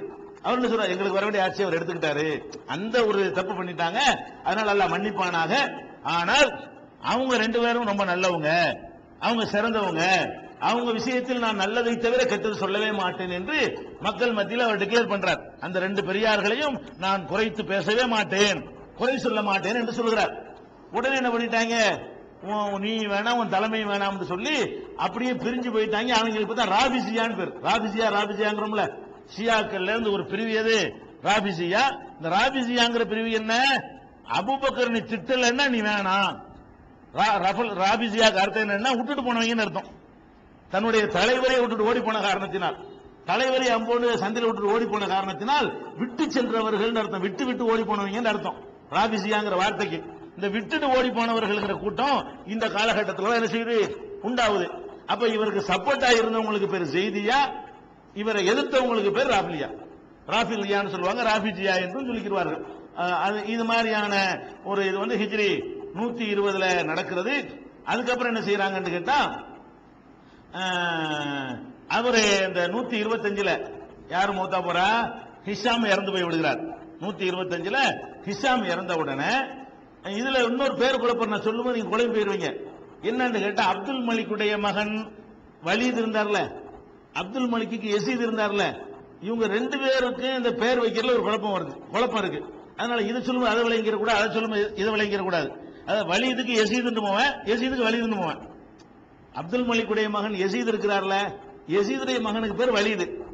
அப்துல் மலிக்குடைய மகன் வலீத் இருக்கிறார்ல, வலீதுடைய மகனுக்கு பேர் யசீது. வலீதுக்கு யசீது மகன், அந்த யசீதுக்கு வலீது மகன். இப்படியான இந்த பேரை சொல்லும்போது அந்த குழப்பம் வர, அந்த பேரை சொல்லும்போது இந்த குழப்பம் வந்துடும். இப்ப அடுத்து யார் ஆட்சிக்கு வர்றாருன்னு கேட்டா, அப்துல் மலிக்குடைய மகன் யசீத் இருக்கார்ல, இந்த ஹிஷாமுக்கு முந்தி போனார் இல்லையா, ஆட்சியில் இருந்தார் இல்லையா, அந்த யசீதுடைய மகன் வலீத் என்பவர் ஆட்சிக்கு வர்றார். யசீதுக்கு அப்புறம் ஹிஷாம் வருகிறார், ஹிஷாமுக்கு அப்புறம் பழையபடி யசீதுடைய மகன் வலீது ஆட்சிக்கு வருகிறார். எந்த வகையில் ஆட்சிக்கு வர்றாருன்னு கேட்டா, அவர் யசீது ஆட்சியில் இருக்கும் பொழுது, முதல்ல சொன்ன யசீத் அவர் ஆட்சியில் இருக்கும் பொழுது ஹிஷாம் இடத்துல சொல்லி வாக்குறுதி வாங்கினார். எப்படி, நீ ஆட்சியில் எனக்கு அடுத்து நீ வந்திருப்பா, ஆனா உனக்கு அடுத்து என் பையனை வர வச்சிரு. ஹிஷாம் வந்து இவருக்கு அடுத்து ஹிஷாம் தானே வரணும். யசீத் என்பவர் வந்து தனக்கு பிறகு தன்னுடைய தம்பி ஹிஷாம் வரணும் என்பதை வாப்பா எழுதி வச்சிட்டார், அத்தா எழுதி வச்சிட்டார். அந்த அடிப்படையில் அவர் வந்துட்டு போகட்டும், அதுக்கப்புறம் ஓம் பிள்ளைங்களுக்கு கொடுத்துறாத, ஏன் மகன் வரட்டும் அப்படின்னு சொல்லி இந்த வலீதுங்கிறவருக்கு நினைஞ்சாங்க, அவர் வந்து ஆட்சியை கொடுத்துட்டு போயிட்டார். இந்த இருந்த ஆட்சியாளர் மகா கேடு கட்டவன் இவன் தான். இந்த வலீதுங்கிற ஆள் இருக்கான் பாருங்களேன், இந்த யசீதுடைய மகன். இந்த ஆட்சியாளர்கள் உமையாக்கள்லயே மகா மகா மகா கெட்டவன் ஒருத்தனை சொல்வதாக இருந்தால் இவனை சொல்லலாம். எல்லா விதமான தீமைகளையும் வெளிப்படையாகவே என்ன செய்யக்கூடியவன், பகிரங்கமாகவே தண்ணி அடிப்பதில் இருந்து விபச்சாரம் செய்வதில் இருந்து எந்த விதமான கூச்சமும் இல்லாம ரோட்ல ஒரு அழகான பொம்பளை தூக்கிட்டு போற அளவுக்கு, இந்த மாதிரி வந்து இவனை கண்டு எல்லாம் விருண்டோடுகிற அளவுக்கு, பொம்பளையில இருந்து தண்ணியில இருந்து எல்லா விதமான, அதாவது இவன் செய்யாத பாவம் ஏதாச்சும் இருக்குமா என்று பட்டிமன்றம் நடத்துற அளவுக்கு இவனுடைய ஆட்சி வந்து ரொம்ப கொடூரமானதாகவும் ரொம்ப அநியாயமான ஆட்சியாகவும் இருக்கிறது. இதை பார்த்துட்டு அதே உமையாக்கள் கோத்திரத்தை சேர்ந்தவர்களையே அந்த வலீது இருந்தார்ல, வலீதுடைய மகன் யசீத் இருக்கார் பாருங்க, அவரே ஒரு படை திரட்டு அவனை கொள்றார். யார ஜனாதிபதி ஆக்கி இருக்கிறோமோ, அதாவது இப்ப ஆட்சியில் இருக்கிறது யசீதுடைய மகன் வலீது, வலீதுடைய மகன் யசீத் ஒரு ஆள் இருக்கார்ல, அவர் என்ன பண்றாரு, இந்த மாதிரி நம்ம குடும்பத்து பேரை கெடுக்கிறானே அப்படின்னு சொல்லி அவர் படை திரட்டிட்டு வந்து ஒரே வருஷத்துல அவர் நல்ல ஆள். இவர் இந்த ஆள் யாரு, வலீதுடைய மகன் யசீத், 3வது யசீத் ஆட்சிக்கு வர்றார். முதல் யசீத் வந்து மாவியாவுடைய மகன் யசீது, 2வது யசீத் வந்து அப்துல் மலிக்குடைய மகன் வந்து யசீது, இன்னொன்னு வந்து அப்துல் மலிக்குடைய பேரன் யசீத். அப்ப இஸ்லாமிய ஆட்சியாளர்கள் 3வது ஆட்சியாளரை யார் வர்றார், இந்த யசீத் ஆட்சிக்கு வர்றார். இந்த யசீத் எப்படி ஆட்சிக்கு வர்றாரு, தன்னுடைய சித்தப்பா மகன் தம்பியா அண்ணனையும் அவரை படை திரட்டி வந்து கொலை பண்ணிட்டு இவனை வந்து ஆட்சியில் வைக்க நாடு உருப்படாது அப்படின்னு சொல்லி படை திரட்டிக்கிட்டு வந்து அவங்க அண்ணன் தம்பிக்குள்ளேயே வைங்களேன், அண்ணன் தம்பிக்குள்ளேயே இப்ப சண்டை தான், சித்தப்ப மக்கள் பெரியத்த மக்கள் மத்தியில சண்டை வந்து இவர் வந்து 126 ஆளை காலி பண்ணி ஒரு வருஷத்துல காலி பண்ணிவிட்டு இவர் ஆட்சியை கைப்பற்றிக் கொள்கிறார் 126. ஆனால் இவர் ரொம்ப இவர் அப்படியே நேர் மாட்டோம். இன்னொரு உமர் இப்னு அப்துல் அசீஸ் என்று சொல்லலாம், ஆனால் இவர் 6 மாசத்துல மூத்தா போயிட்டார். அதனால அவர் என்ன செஞ்சார் என்பதெல்லாம் அவர் தீனுக்காகத்தான் சண்டை போடுறார், தீனுக்காக இந்த மாதிரி மார்க்கத்தை கெடுக்கிறான என்பதற்காகத்தான் படை திரட்டிட்டு வந்து அந்த ஆளை நீக்கிறார். இவர் ரொம்ப சாலிகான ஒரு நல்ல மனிதராக இருந்தார் இந்த யசீது. ஆனாலும் இதே ஆண்டிலே நினைஞ்சார், அவரு மரணித்து விடுகிறார். 126 வரைக்கும் இவருடைய இது ஓடி போயிடுகிறது. 126க்கு அப்புறம் என்ன ஆகுதுன்னு கேட்டா, வலீதுடைய இன்னொரு மகன் இப்ராஹிம் என்பவர், வலீதுடைய யசீத் இருக்கார்ல இவருடைய பிரதர், இந்த யசீத் இருக்கார், இவர் வந்து இறந்த உடனே இவருடைய தம்பி வந்து என்ன செய்யறாரு, தம்பியா என்ன இருப்பாரு, சகோதரர், அவருடைய சகோதரர் ஆட்சிக்கு வர்றார் 126. 126 ஆட்சிக்கு வந்த உடனே இவருக்கு எதிராக, இவர் கொஞ்ச நாள் நல்லதான் பண்ணிட்டு இருக்கிறாரு, இவருக்கு எதிராக என்ன பண்றாங்கன்னு கேட்டா, இந்த குடும்பத்திலிருந்து இந்த குடும்பத்தை சேர்ந்தவங்க தான் இந்த அப்துல் மலிக் வாரிசு இல்லாம இன்னொரு மருமான் ஒருத்தர் இருந்தார். இந்த மருவான் யாருன்னு கேட்டா மருவான் இப்னு முகமது. அந்த பனு உமையாவுல இவர் 4வது தலைமுறையில் வரக்கூடியவர். இவர் என்ன பண்றாருன்னு கேட்டா ஆசர்பைஜான்ங்கிற ஊர், ஆசர்பைஜான்ங்கிறது இப்ப ரஷ்யாவுல சோவியத்துல இருந்து பின்னாடி பிரிஞ்சு இப்ப தனி நாடாக இருக்கிறது. இந்த அசர்பைஜான்ங்கிற ஆர்மீனியன் சொல்றாங்க இல்லையா, அசர்பைஜான் அர்மீனியாங்கிற நாட்டில் இவரை கவர்னரா போட்டிருந்தாங்க. இந்த ஆள் என்ன பண்ணிட்டாருன்னு கேட்டா, அந்த யசீத போய் வலித போய் கொலை பண்ணார்ல, யசீதுங்கிறவர் போய் தம்பிய கொண்டுட்டு ஆட்சியை கைப்பற்றினார்ல, அதுக்கு நான் பழி நிக்க போறேன் அப்படின்னு சொல்லி அவர் ஒரு படை எடுத்துக்கிட்டு வந்து அவர் இறந்துட்டாருங்கிற செய்தியை கேள்விப்பட்ட உடனே அவருடைய தம்பி இப்ராஹிம் ஆட்சி பண்றாரு இல்லையா, அவருக்கு எதிராக படை திரட்டிக்கிட்டு வந்து பயங்கரமான கூட்டத்தோட வந்து என்ன செய்யறாருன்னு கேட்டா மனமடன்னு அந்த ஆட்சியை அவர் கைப்பற்றிக்கிறார். ஒரு பெரிய ஜனாதிபதியுடைய கையில இருந்த ஒரு ஆட்சியை அர்மீனியாவில இருந்து ஒரு கூட்டம் திரட்டி அவ்வளவு பலவீனமா இருக்கிறது வந்து என்ன செய்யறார், அவர் கையில ஆட்சி எடுத்துக் கொள்கிறார். எடுத்துக்கொண்டு இவருடைய ஆட்சியில தான் மறுபடியும் பலவிதமான குழப்பங்கள்லாம் ஏற்படுகிறது. இவருக்கு எதிராக நிறைய பேர் புரட்சி பண்றாங்க. கடைசியில வந்து இவருடைய கை ஓங்கி கொண்டே இருக்கிறது. இந்த மாதிரியான கட்டத்துல தான் இந்த ஷியாக்களுடைய தாக்கம் வந்து அதிகமா போயிட்டு இருக்கு. எப்படி அதிகமா போகுது, அதுல வந்து அப்துல்லா இப்னு அப்பாஸ் இருக்காங்க இல்லையா, இப்னு அப்பாஸ் சொல்லுவோம்ல, அவங்களுடைய மகன் வந்து அப்பாஸுடைய மகன் அப்துல்லாவை தான் நம்ம இப்னு அப்பாஸ் சொல்லுவோம். அப்துல்லா இப்னு அப்பாஸ் தான் என்ன செய்வோம், இப்னு அப்பாஸ் சொல்லுவோம். அந்த அப்துல்லாவுடைய மகன் முகமது, அந்த முகமது என்பவர் தான் என்ன செய்யறாரு, இப்னு அப்பாஸுடைய மகன் இந்த சிந்தனை விதைக்கிறார். நம்ம குடும்பத்துக்கு தான் ஆட்சி வரணும், நம்ம குடும்பத்துக்கு தான் ஆட்சி வரணும், மக்கள் கருத்தை அதை திரட்டுறார். எப்படி நீங்க எங்களுக்கு தான் சப்போர்ட் பண்ணணும், ரசூலுல்லாஹ்வுடைய பாரம்பரியம் தானே ஆட்சியில் இருக்கணும், இவங்க எல்லாம் யாருங்க, அல்லாஹ்வுடைய ரசூலுக்கு உள்ள அந்த அந்தஸ்து தட்டி பறிச்சுட்டாங்க அப்படிங்கிற மாதிரியான அகல பைத்துனா நாங்க தான் தனி படைப்பு மாதிரி என்ன செய்யறாரு, ஒரு சித்தாந்தத்தை விதைத்துக் கொண்டே வருகிறார் முகமதுங்கிறவர். இவரை வந்து இமாம் என்று அவங்க எல்லாம் சொல்லுவாங்க, சியாக்கள் என்ன செய்வாங்க, இமாம், நம்முடைய இமாம் அவர் தான் அப்படின்னு சொல்ற அளவுக்கு அந்த இந்த விஷயத்துல சீரியஸாக இறங்கினவர் அவர் இறங்கி இந்த சிந்தனை விதைச்சுக்கிட்டே வந்து அவர் மூத்த போயிடுறாரு. அவர் மூத்த பிறகு அவருடைய மகன் இப்ராஹிம் என்பவர் இந்த கொள்கையை கையில் எடுத்துக்கொண்டு அவர் பிரச்சாரம் பண்ண ஆரம்பிக்கிறார். இப்ராஹிம் என்பவர் யாருன்னு கேட்டா இப்னு அப்பாஸுடைய பேரன். இப்னு அப்பாஸ் நம்ம அடிக்கடி கேள்விப்படுற ஒரு சஹாபி, அவருடைய நேரடி பேரன் யாரு, இப்ராஹிம் என்பவர். இவர் என்ன பண்றாருன்னு கேட்டா, இந்த ரசூலுல்லாஹ் குடும்பத்துக்கு ஆட்சி வரணும், எங்களுக்கு வரணுங்கிறார், ரசூலுல்லாஹ்வுடைய குடும்பத்துக்கு ஆட்சி வரணும் என்று சொல்லி ரசூலுல்லாஹ்வுடைய குடும்பத்தாரை இறங்கினால் ஜெயிக்க இயலாது, அது நம்பர் ரொம்ப கம்மி. ஒரு மனிதனுடைய குடும்பம் எவ்வளவு இருக்கு, ரசூலுல்லாஹ் அல்லாஹ்வுடைய தூதர் தனியா இருந்தாலும் அவங்களுடைய குடும்பம் எடுத்தா எவ்வளவு பேர் இருப்பாங்க. அப்ப ரசூலுல்லாஹ் குடும்பம் தான் ஆட்சிக்கு வரணும்னு வர்றதா இருந்தா அது மற்றவங்க சரி காரணம், ரசூலுல்லாஹ் குடும்பம் மட்டும் நினைச்சு ஆட்சிக்கு வர இயலாது. அந்த கருத்தை உருவாக்குனாதான் நம்ம ஜெயிக்க முடியும். என்ன பண்றாருன்னு கேட்டா, ஒவ்வொரு இடங்கள்லையும் பயான் பண்ணி ரசூலுல்லாஹ்வுடைய குடும்பத்தாருக்கு தான் தகுதியானவங்க, அல்லாஹ்வுடைய ரசூலை வந்து நீங்க மதிக்கணும், அவங்க மேல முகபத் வைக்கணும், அப்படி செய்யணும் இப்படி செய்யணும்னு சொல்லி நபிகள் நாயகம் ஸல்லல்லாஹு அலைஹி வஸல்லத்தை பத்தி புகழ்ந்து பேசுவது, பேசிட்டு என்ன பண்றது, அதனால் அவங்களுடைய குடும்பத்தாரை எங்களுக்கு நீங்க சப்போர்ட் பண்ணணும், எங்களுக்கு பின்னாடி அணிவகுத்து வரணும், எங்கள்கிட்ட நீங்க உறுதிமொழி வாங்கிக்கிறேன்னு நாங்க சொல்றதை கேட்கணும்னு சொல்லி இவர் அற்புதமா காயை நகர்த்துறார். இந்த இப்ராஹிம் என்பவர் என்ன செய்யறாரு, இவர் தான் வந்து இந்த உமையாக்களுடைய ஆட்சிக்கு வந்து முடிவு கட்டி மறுபடியும் ஷியாக்களுடைய ஆளுகையின் கீழே அந்த சிந்தனை உடையவருடைய கையில மொத்த நாடு மாறுகிறது. அதுக்கு தூணாகவும் அதுக்கு மூளையாகவும் இருந்தவர் யாரு, இப்னு அப்பாஸுடைய பேரன் இப்ராஹிம் என்பவர். இவர் என்ன பண்றாரு, மக்களை வந்து மனோ ரீதியாக அவங்களை சரிப்படுத்தணும். என்ன சரிப்படுத்தணும், உமையாக்கள் ஆட்சிக்கு வர முடியாது, ரசூலுல்லாஹ் குடும்பம் தான் ஆட்சிக்கு வரணும், ரசூலுல்லாஹ் ஆம்பளை பொம்பளை எல்லாரும் பேசுற அளவுக்கு இந்த மாதிரியான ஒரு கருத்தை விதைத்து என்ன செய்யறாருன்னு கேட்டா கணிசமான பேரை வந்து உருவாக்கிறார். எந்த அளவுக்கு உருவாக்குறாருன்னு கேட்டா, அரபுகளை விட இவர்கிட்ட ரொம்ப வந்து மாட்டிக்கொண்டவர்கள் சேர்ந்தவர்கள் யாருன்னு பாத்தீங்கன்னா பார்சி மொழி பேசக்கூடிய அஜமிகள், பாரசீகர்கள். அதனால பாரசீகம் இன்னைக்கு வரைக்கும் என்னவா இருக்கு, ஷியாவா இருக்கிற காரணம் என்னன்னு கேட்டா, இவருக்கு சீடர்களாக நிறைய வந்து வாய்ச்சது யாருன்னு கேட்டா பாரசீக மொழி பேசக்கூடியவர்கள் தான் வாய்ச்சார்கள். அதுல ஒரு ஆள் வந்து குராசான் பாரசீகத்தெல்லாம் இருக்குது. பாரசீகம்னா இப்ப வந்து ஆப்கான்ல இருக்கிறது, அன்னைக்கு ஆப்கான் பாரசீகம்ல ஒன்னா இருந்துச்சு. அந்த பாரசீகம் தான் ஈரான், பாரசீகம் தான் ஈரானுக்கு பேரு. அன்றைக்கு உள்ள ஈரான்ல இந்த ஆப்கான் சேர்ந்து இருந்தது. அந்த ஈரான்ல இருந்த குராசான்ங்கிற பகுதியை சேர்ந்த அபு முஸ்லிம் அப்படிங்கிற ஒரு ஆள் வந்து இவர் கிடைக்கிறார். இவர் எப்படி ஆள்னு கேட்ட, அபு முஸ்லிம் என்பவர் பயங்கர கில்லாடினா வந்து இன்னொரு ஹஜ்ஜாஜ் இப்னு யூசுப்னு சொல்லுங்களேன். கில்லாடின்னு சொன்னால் அந்த கில்லாடி இன்னொரு ஹஜ்ஜாஜ் இப்னு யூசுப். எப்படி வரலாற்றில் கேட்பாங்கன்னா, அபு முஸ்லிம் ஹஜ்ஜாஜ் இந்த ரெண்டுல யார் மகா கெட்டவன் கேள்வி கேட்பாங்க.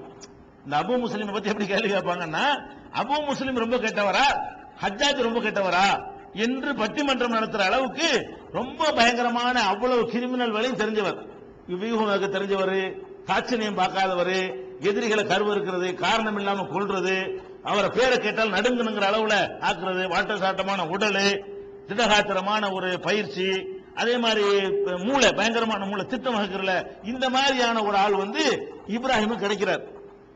அவரை பயன்படுத்தி கொண்டு நீ வந்து ஒரு படைய மிலிட்டரியை உண்டாக்கு, நீ வந்து என்ன செய்ய, எதுக்கும் தயாராகக்கூடிய ஒரு கூட்டத்தை உருவாக்குன்ற உடனே இந்த அபு முஸ்லிம் என்ன பண்றாருன்னு கேட்டா, ஒரு பெரிய ஒரு படையை எல்லா விதமான பயிற்சிகளும் கொடுத்து உள்ளுக்குள்ளே உருவாக்குறாங்க. உள்ளே நடந்து கொண்டிருக்கிறது இந்த வேலைகள், ஊரா போய் போவது, அங்கிட்டு 10 பேர் பிடிக்கிறது, இங்கிட்டு 10 பேர் பிடிக்கிறது, அதை வந்து இவர் ட்ரைனிங் கொடுக்கிறது, நல்ல ட்ரைனிங் கொடுக்கக்கூடிய ஒரு ஆள் யாரு, அபு முஸ்லிம் என்றால். இவரை வந்து கரெக்ட் பண்ணி திடீர்னு என்ன பண்றாருன்னு கேட்டா, நீ குராசானுக்கு போய், இப்ப குராசான்ல உன் ஊருக்கு பகுதிக்கு போய் டக்குன்னு அங்க உள்ள ஆட்சி கைப்பற்று, இந்த ஆட்கள்லாம் திரட்டிக்கிட்டு போய் அங்கே இருந்து வருவோம், அரபிகள்ட்டு வர வேணாம், அரபிகள் ரொம்ப தெளிவா இருக்கிறாங்க, ஏன்னா குரான் அரபில இருக்கிறதுனால அவங்க அந்த ஜாதி இன்னும் அதெல்லாம் இல்லைன்னு மக்களுக்கு விளங்கி போயிடும். பார்சி மொழியில் உள்ளவங்களுக்கு இந்த பாரம்பரியத்தை நம்பக்கூடியவங்க, அஜமிகள் தான் நமக்கு இப்ப ஈஸியா நமக்கு சப்போர்ட் பண்ணுவாங்க. அஜமின்னு அரபி மொழி பேசாதவங்க, அரபு மொழி பேசுறவங்க வந்து நமக்கு இப்ப சப்போர்ட் பண்ண மாட்டேங்கிறான். அதனால நீ என்ன பண்ணணும், குராசான்ல போய் அந்த மக்கள்கிட்ட இந்த கருத்தை விதைச்சு மக்களை வென்றெடுக்கணும், திடீர்னு அட்டாக் பண்ணணும், திடீர்னு அட்டாக் பண்ணி என்ன செய்யணும், அந்த குராசான கைப்பற்று அப்படின்னு சொல்லி பிளான் பண்ணி இந்த இப்ராஹிம்ங்கிறவர் யார் அனுப்புறாரு, அபு முஸ்லிம்ங்கிற ஒரு தலைவர், ஒரு ஆளை வந்து அனுப்புறாரு. அவர் போய் என்ன பண்றாரு, உள்ள இருந்து திடீர்னு ரமலானுடைய கடைசி நாள், நாளை கழிச்சு ரமலானுடைய கடைசி நாள்ல டக்குன்னு ஆயுதத்துக்கு எந்திரிச்சிடுறாங்க. உள்ளுக்குள்ளே அங்க தங்கி இருந்து மக்கள் எல்லாம் கரெக்ட் பண்ணிக்கிட்டு இவங்க ஆயுதத்தோட போய் இருந்து கொண்டு திடீரென்று என்ன செய்யறாங்க, புரட்சியை ஏற்படுத்தி அந்த அரசாங்கத்தினால் இந்த உமையாக்களால் நியமிக்கப்பட்ட அந்த ஆட்சியர் மருவான் தானே இருக்கிறாரு, இன்னொரு மருவான், 2வது மருவான், இந்த மருவானால் நியமிக்கப்பட்ட அந்த கவர்னர், அவரால் நியமிக்கப்பட்ட அந்த ராணுவத்தை எதிர்த்து கடும் யுத்தம் நடக்கிறது ஒரே நாள்ல. அப்படி எதிர்பார்க்கல, யுத்தத்துக்கு அறிவிச்சு நீ வாடா நானும் வாடான்னு சொன்னா அவனும் தயாரா இருப்பான், இவனும் தயாரா இருப்பான். இவன் அதுக்குன்னு போறான், மறைச்சுக்கிட்டு போறான், கள்ளத்தனமா போறான், போய் சும்மா போய் சுற்றுலா பயணி மாதிரி போய் தங்கிக்கிறான், கொஞ்ச நாளைக்கு ஆழம் பார்க்கறான், இடம் போடுறான், நோம்பு வரைக்கும் நோம்பாளிகள் மாதிரி இருந்துக்கிறான், நோம்புக்கு ஜக்காத்து அந்த மாதிரி இருப்பான்னு நினைக்கிறேன். இந்த மாதிரி ஏதோ ஒரு வேஸ்ட போட்டுக்கிட்டு திடீர்னு என்ன பண்ணிட்டானுவ, எந்திரிச்சா எந்த ராணுவம் என்ன பண்ண முடியும், உள்ள 2.5 கலந்து விட்டு அழகா பிளான் பண்ணி நம்ம தங்களுக்குன்னு தனியான சங்கேத வார்த்தைகள்லாம் வைத்துக் கொண்டு இன்னென்ன வார்த்தைகளை சொன்னா நம்மால் விளைக்க, இந்த வார்த்தையை சொல்லாட்டி போட்டு தள்ளிவிடு, இப்படிங்கிற மாதிரி பிளான் பண்ணி என்ன செய்யறாங்கன்னு கேட்டா, அபு முஸ்லிம் என்பவருடைய தலைமையில் குராசானை கைப்பற்றுகிறார்கள். குராசான் அவங்க கண்ட்ரோல்ல வந்துருச்சு. குராசான்ங்கிறது ஈரான் வைக்கல, குராசான் என்று சொல்வது என்னது, அன்றைக்கு இருந்த ஈரான் ஆப்கானிஸ்தான் சேர்த்த அந்த பகுதி அப்படியே அபு முஸ்லிமுடைய கையில வருது. இவர் கையில வாங்கினாலும் இவர் யாருக்காகத்தான், இவர் கவர்னரா தான் இருக்கிறாரு, நமக்கு தலைவர் இப்ராஹிம் தான் சொல்லிட்டு இருக்கிறார். அவரால் நியமிக்கப்பட்டவர்னால அபு முஸ்லிம் ரொம்ப விசுவாசமா என்ன பண்றாரு, ரசூலுல்லாஹ் குடும்பத்தை ஆட்சி இருக்குன்னு இப்னு அப்பாஸுடைய பேரர் இருக்கார் இப்ராஹிம், அவரால் நான் அனுப்பப்பட்டிருக்கிறேன், அவருக்காக என்னிடத்தில் நீங்கள் பையத்து செய்யுங்கள் என்று சொல்லி அந்த மாதிரி பண்றார். அடுத்து பெருநாள், அதுல பாருங்க இவங்களுக்கு தீனே இல்ல, 2 பேர்த்தையும் தீன் இல்லைங்கிறது பெரிய ஆதாரம் என்ன தெரியுமா, பெருநாள் தொழுகைக்கணும். ரமலான்ல தானே கடைசியில தானே வந்து இந்த யுத்தம் நடத்துறாங்க, அடுத்து பெருநாள் வந்துருச்சு இல்லையா, பெருநாள் வந்த உடனே பெருநாள் தொழுவிக்கணும்ல, உங்க நாட்டை தலைநகரத்தை கையில எடுத்தோன்னு பெருநாள் இவங்க தான் தொழுவிப்பாங்க. இவங்க என்ன செய்யறாங்கன்னா, உமையாக்கள் செஞ்சதுக்கு மாத்திரமா பெருநாள் தொழுவி, அவன் என்ன எல்லாம் பண்ணினானோ எல்லாத்தையும் மாத்து, அவன் நல்லது பண்ணாலும் மாத்து, கெட்டது பண்ணாலும் மாத்து அப்படின்னு சொல்லி உமையாக்கள் எப்படி பெருநாள் தொழுவிப்பாங்களோ அதை உல்டா பண்ணுன்னு சொல்லி உத்தரவு போடுறான் இந்த ஆளு அபு முஸ்லிம். எப்படி தொழுவிக்கிறாங்க, உமையாக்கள் பண்ணி வச்சிருந்த வேலை என்னன்னு கேட்டா, பெருநாளைக்கு பாங்கு காமத்து சொல்லுவாங்க. ரசூலுல்லாஹ் சொல்லலாம், ரசூல் ஸல்லல்லாஹு அலைஹி வஸல்லம் செய்யல, பெருநாளைக்கு பெருநாள் தொழுகைக்கு பாங்கு உண்டா இல்ல, நமக்கு தெரிஞ்சிருக்கு, இகாமத்து இல்ல, பாங்கு இல்ல, நமக்கு தெரிகிறது. ரசூலுல்லாஹ்வுடைய ஆதாரப்பூர்வமான ஹதீஸ்ல, புகாரில, முஸ்லிம்ல, இன்னும் எல்லா நூல்களிலும் இருக்கிறது. ஆனால் இந்த உமையாக்கள் என்ன பண்ணாங்க தெரியுமா, தங்களுடைய ஆட்சி காலத்துல மர்வானுக்கு பிந்தி வந்த ஆட்சியாளர்கள் வந்து மக்கள் வந்து நிறைய கூட்டம் வரணும், நம்ம பயான் பண்ணும், மக்கள் கேட்க வரமாட்டேங்கிறாங்க, அதனால பாங்கு இகாமத் சொல்லி யாராவது கூப்பிடுவோம் அப்படின்னு சொல்லி பாங்கு இகாமத்து செய்ய வேண்டும் என்பதை உண்டாக்கி இருந்தார்கள். என்ன பண்றான், அவன் பாங்கு சொன்னான்ல அதை மாத்தணும், ஹதீஸுக்காக மாத்தல, அதுக்காக நீ என்ன பண்ணு, அஸ்ஸலாத்து ஜாமியான்னு அந்த பாங்க சொல்லு, அஸ்ஸலாத்து ஜாமியான்னு சொல்லணும்னு சொல்லி மாத்துறாரு. அஸ்ஸலாத்து ஜாமியாவும் பெருநாள் தொழுகை சொன்னது கிடையாது. கிரகண தொழுகைக்கு ரசூலுல்லாஹ் சொன்னாங்கன்னு வருதே தவிர பெருநாள் தொழுகைக்கு வந்து அஸ்ஸலாத்து ஜாமியான்னு ரசூலுல்லாஹ் சொன்னது இல்ல. அவனுக்கு மாற்றம் செய்யி அப்படின்னு செய்யறாங்க. அதே மாதிரி என்ன செய்யறாங்கன்னு கேட்டா, குத்துபாவுக்கு முன்னாடி குத்துபா பின்தான தொழுவனு தொழுகை எப்படி இருக்கு, பெருநாள் தொழுகை பொறுத்த வரைக்கும் தொழுது தான் குத்துபா, அப்படித்தான் நம்ம செஞ்சுட்டு இருக்கிறோம். இவங்க என்ன செய்யறாங்கன்னு கேட்டா, குத்துபாவுக்கு அவன் மாத்தி விட்டாங்க. யாரு? உமையாக்கள் மாத்திட்டாங்க. அபு சைலம் சட்டை பிடிப்பாரு, ஏற்கனவே சொல்லி இருக்கிறோமே, உமையாக்களுடைய காலத்துல பெருநாள் தொழுகையில மக்கள் வரமாட்டேங்கிறாங்க, அதனால நான் ஃபர்ஸ்ட் பயானம் வச்சுட்டு தொழுகையை பிந்தி ஆக்க போறேன்னு மருவான் மாத்துறாரு. அந்த மருவான் மாத்துறது அப்படியே என்ன இருக்குது, தொடர்ச்சியா வந்துகிட்டு இருக்கிறது. அதையும் இவங்க மாத்துறாங்க, ரசூலுல்லாஹ் மாத்தல. எதுக்கு மாத்துறாங்க? நீ மாத்துறீங்களே, நீ உன் முறையை நான் மாத்த போறேன் அப்படின்னு. அப்ப ரெண்டு பேரும் குழப்பிக்கிறாங்க நடந்தது. அதே மாதிரி என்ன செய்யறாருன்னு கேட்டா, பனு உமையாக்கள் என்ன பண்ணாங்க, தங்களுடைய ஆட்சியாளர்கள் தொழுவிக்கும் பொழுது பெருநாள் தொழுகையில முதல் ரக்காத்துல 4 தக்பீர் சொல்லுவாங்க, 4 தக்பீர் தான் சொல்லுவாங்க. இரண்டாவது ரக்காத்துல வந்து 3 தக்பீர் 7 தான் சொல்லுவாங்க. முதல்ல 4, இரண்டாவது இதுக்கு எந்த ஒரு ஹதீஸ் ஆதாரம் கிடையாது, இவங்களா விட்டு அடிச்சுக்கிறது. முதல் ரக்காத்து 4 சொல்லு, மன்னர் உத்தரப்பட்ட 4 சொல்லுவாங்க. இரண்டாவது ரக்காத்துல வந்து நீ 3 தக்பீர் சொல்லு. இப்படி ஒரு பழக்கம் 100 வருஷமா இருக்குது. சிறந்த சமுதாயம் என்று சொல்லக்கூடிய அந்த சமுதாயத்தில் ஆட்சிங்கிற அதிகாரத்தை வைத்துக் கொண்டு வணக்கத்தில் கூட அவங்க இஷ்டப்படி என்ன செஞ்சாங்க, அதை செஞ்சாங்க. இவங்க என்ன பண்றாங்க, 7, 5 ஹதீஸ் படி மாத்த வேண்டியதானே, அப்படி மாத்தாம அவன் 4 சொன்னானா நீ 6 சொல்லு. அவனுக்கு போட்டி. இன்னைக்கு பெருநாள் எப்படி நடக்கணும், 6 தக்பீர் முதல்ல சொல்லணும், இரண்டாவது 5 சொல்லு, 6 11 அப்படின்ட்டாங்க. ஆனா நமக்கு ஹதீஸ்ல என்ன வருது, முதல் ரக்காத்துல 7, இரண்டாவது ரக்காத்துல 5. இவங்க என்ன செய்யறாங்க, 6, 5 சொல்லு அப்படின்னு சொல்லி அதை உல்டா பண்றாங்க. இந்த மாதிரி வந்து எல்லாத்தையும் பண்ணி அந்த பனு உமையாக்களுக்கு எதிராக எல்லா விதமான வேலைகளையும் செய்கிறார்கள். இதை செஞ்சவன மருவான் கேள்விப்படுறாரு, ஆஹா குராசான் நம்மளை விட்டு போயிடுச்சு, ஈரான் வந்து நம்மளை விட்டு போயிடுச்சு, அதை நம்ம ஏதாவது பண்ணணும்னு சொல்லி என்னன்னு விசாரிக்கிறாரு. இந்த ஆளு அபு முஸ்லிம் பிரச்சனை இல்ல, அபு முஸ்லிம் இயக்குற ஒரு ஆள் இருக்கிறாரு, அவரை காலி பண்ணாதான் இந்த புரட்சியை ஓய்க்க முடியும், முதல்ல அவரை வழி பண்ணிடுவோம் அப்படின்னு சொல்லி அவர் எங்க இருக்கார் பாடுறான்றார்.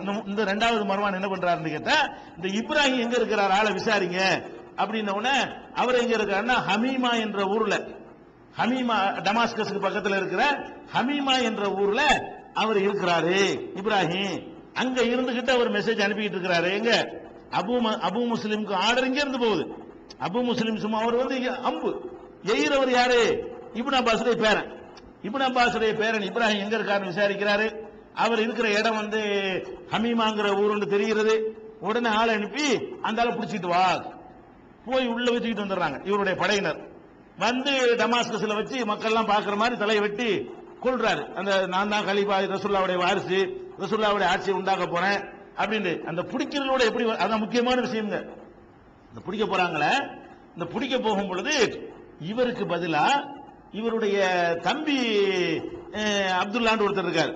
இப்னு அப்பாஸுடைய இன்னொரு பேரன், இவருடைய சொந்த தம்பி, யார இப்ராஹிமுடைய சொந்த தம்பி ஒரு ஆள் இருக்காரு. இந்த ஆள் எப்படிப்பட்ட ஆள்னு கேட்டா, எந்த தீனும் கிடையாது, ஒண்ணும் கிடையாது. இவரே மர்வானுடைய படையில இருந்து இவங்களை அப்பாசியாக்களை, அதாவது இந்த ஷியாக்களை ஒழிப்பதில் பங்காற்றினவர். அந்த மாதிரிலாம் இருந்த ஒரு ஆளு. இவர் வந்து எந்த ஒரு கொள்கையெல்லாம் கிடையாது, காசுக்காக எந்த பக்கமும் இருக்கக்கூடிய ஒரு ஆள். இந்த ஆளை போய் என்ன செஞ்சிட்டாங்க, ஒரே தோட்டத்தில் இருப்பாங்களா, அந்த ஆளுக்கு எந்த ஆள் பிடிச்சு விட்டாங்க. யார, இந்த மர்வானுடைய ஆளுக்கு இப்ராஹிமை பிடிக்கிறதுக்கு பதிலா இப்ராஹிமுடைய தம்பி வந்து அப்துல்லாவை பிடிச்சு விட்டாங்க. இந்த ஆள் என்ன பண்றாரு, நான் அப்துல்லாயா, நான் எனக்கு அது சம்பந்தம் இல்ல, இங்க வா எங்க அண்ணனை தர்ற வான்னு சொல்லி கொண்டே காட்டி கொடுத்துட்டாரு. இந்த ஆளு அந்த காட்டி கொடுத்து தெரியாம அந்த கூறுகட்ட ஆளு என்ன பண்றாரு, இப்ராஹிங்கிற ஆளு, என்னை இவரை கொன்று விட்டார்களே, ஆனால் எனக்கு அடுத்து என் தம்பி தான் அந்த தலைமைக்கு வரணும் தான் காட்டியே கொடுக்குறான். இவனை என்ன பண்ணி விட்டாரு, என் தம்பி தான் ஆட்சிக்கு வரணும், தலைமைக்கு வரணும்னு சொல்லி அவ வசியத்து பண்ணிட்டு போயிட்டா.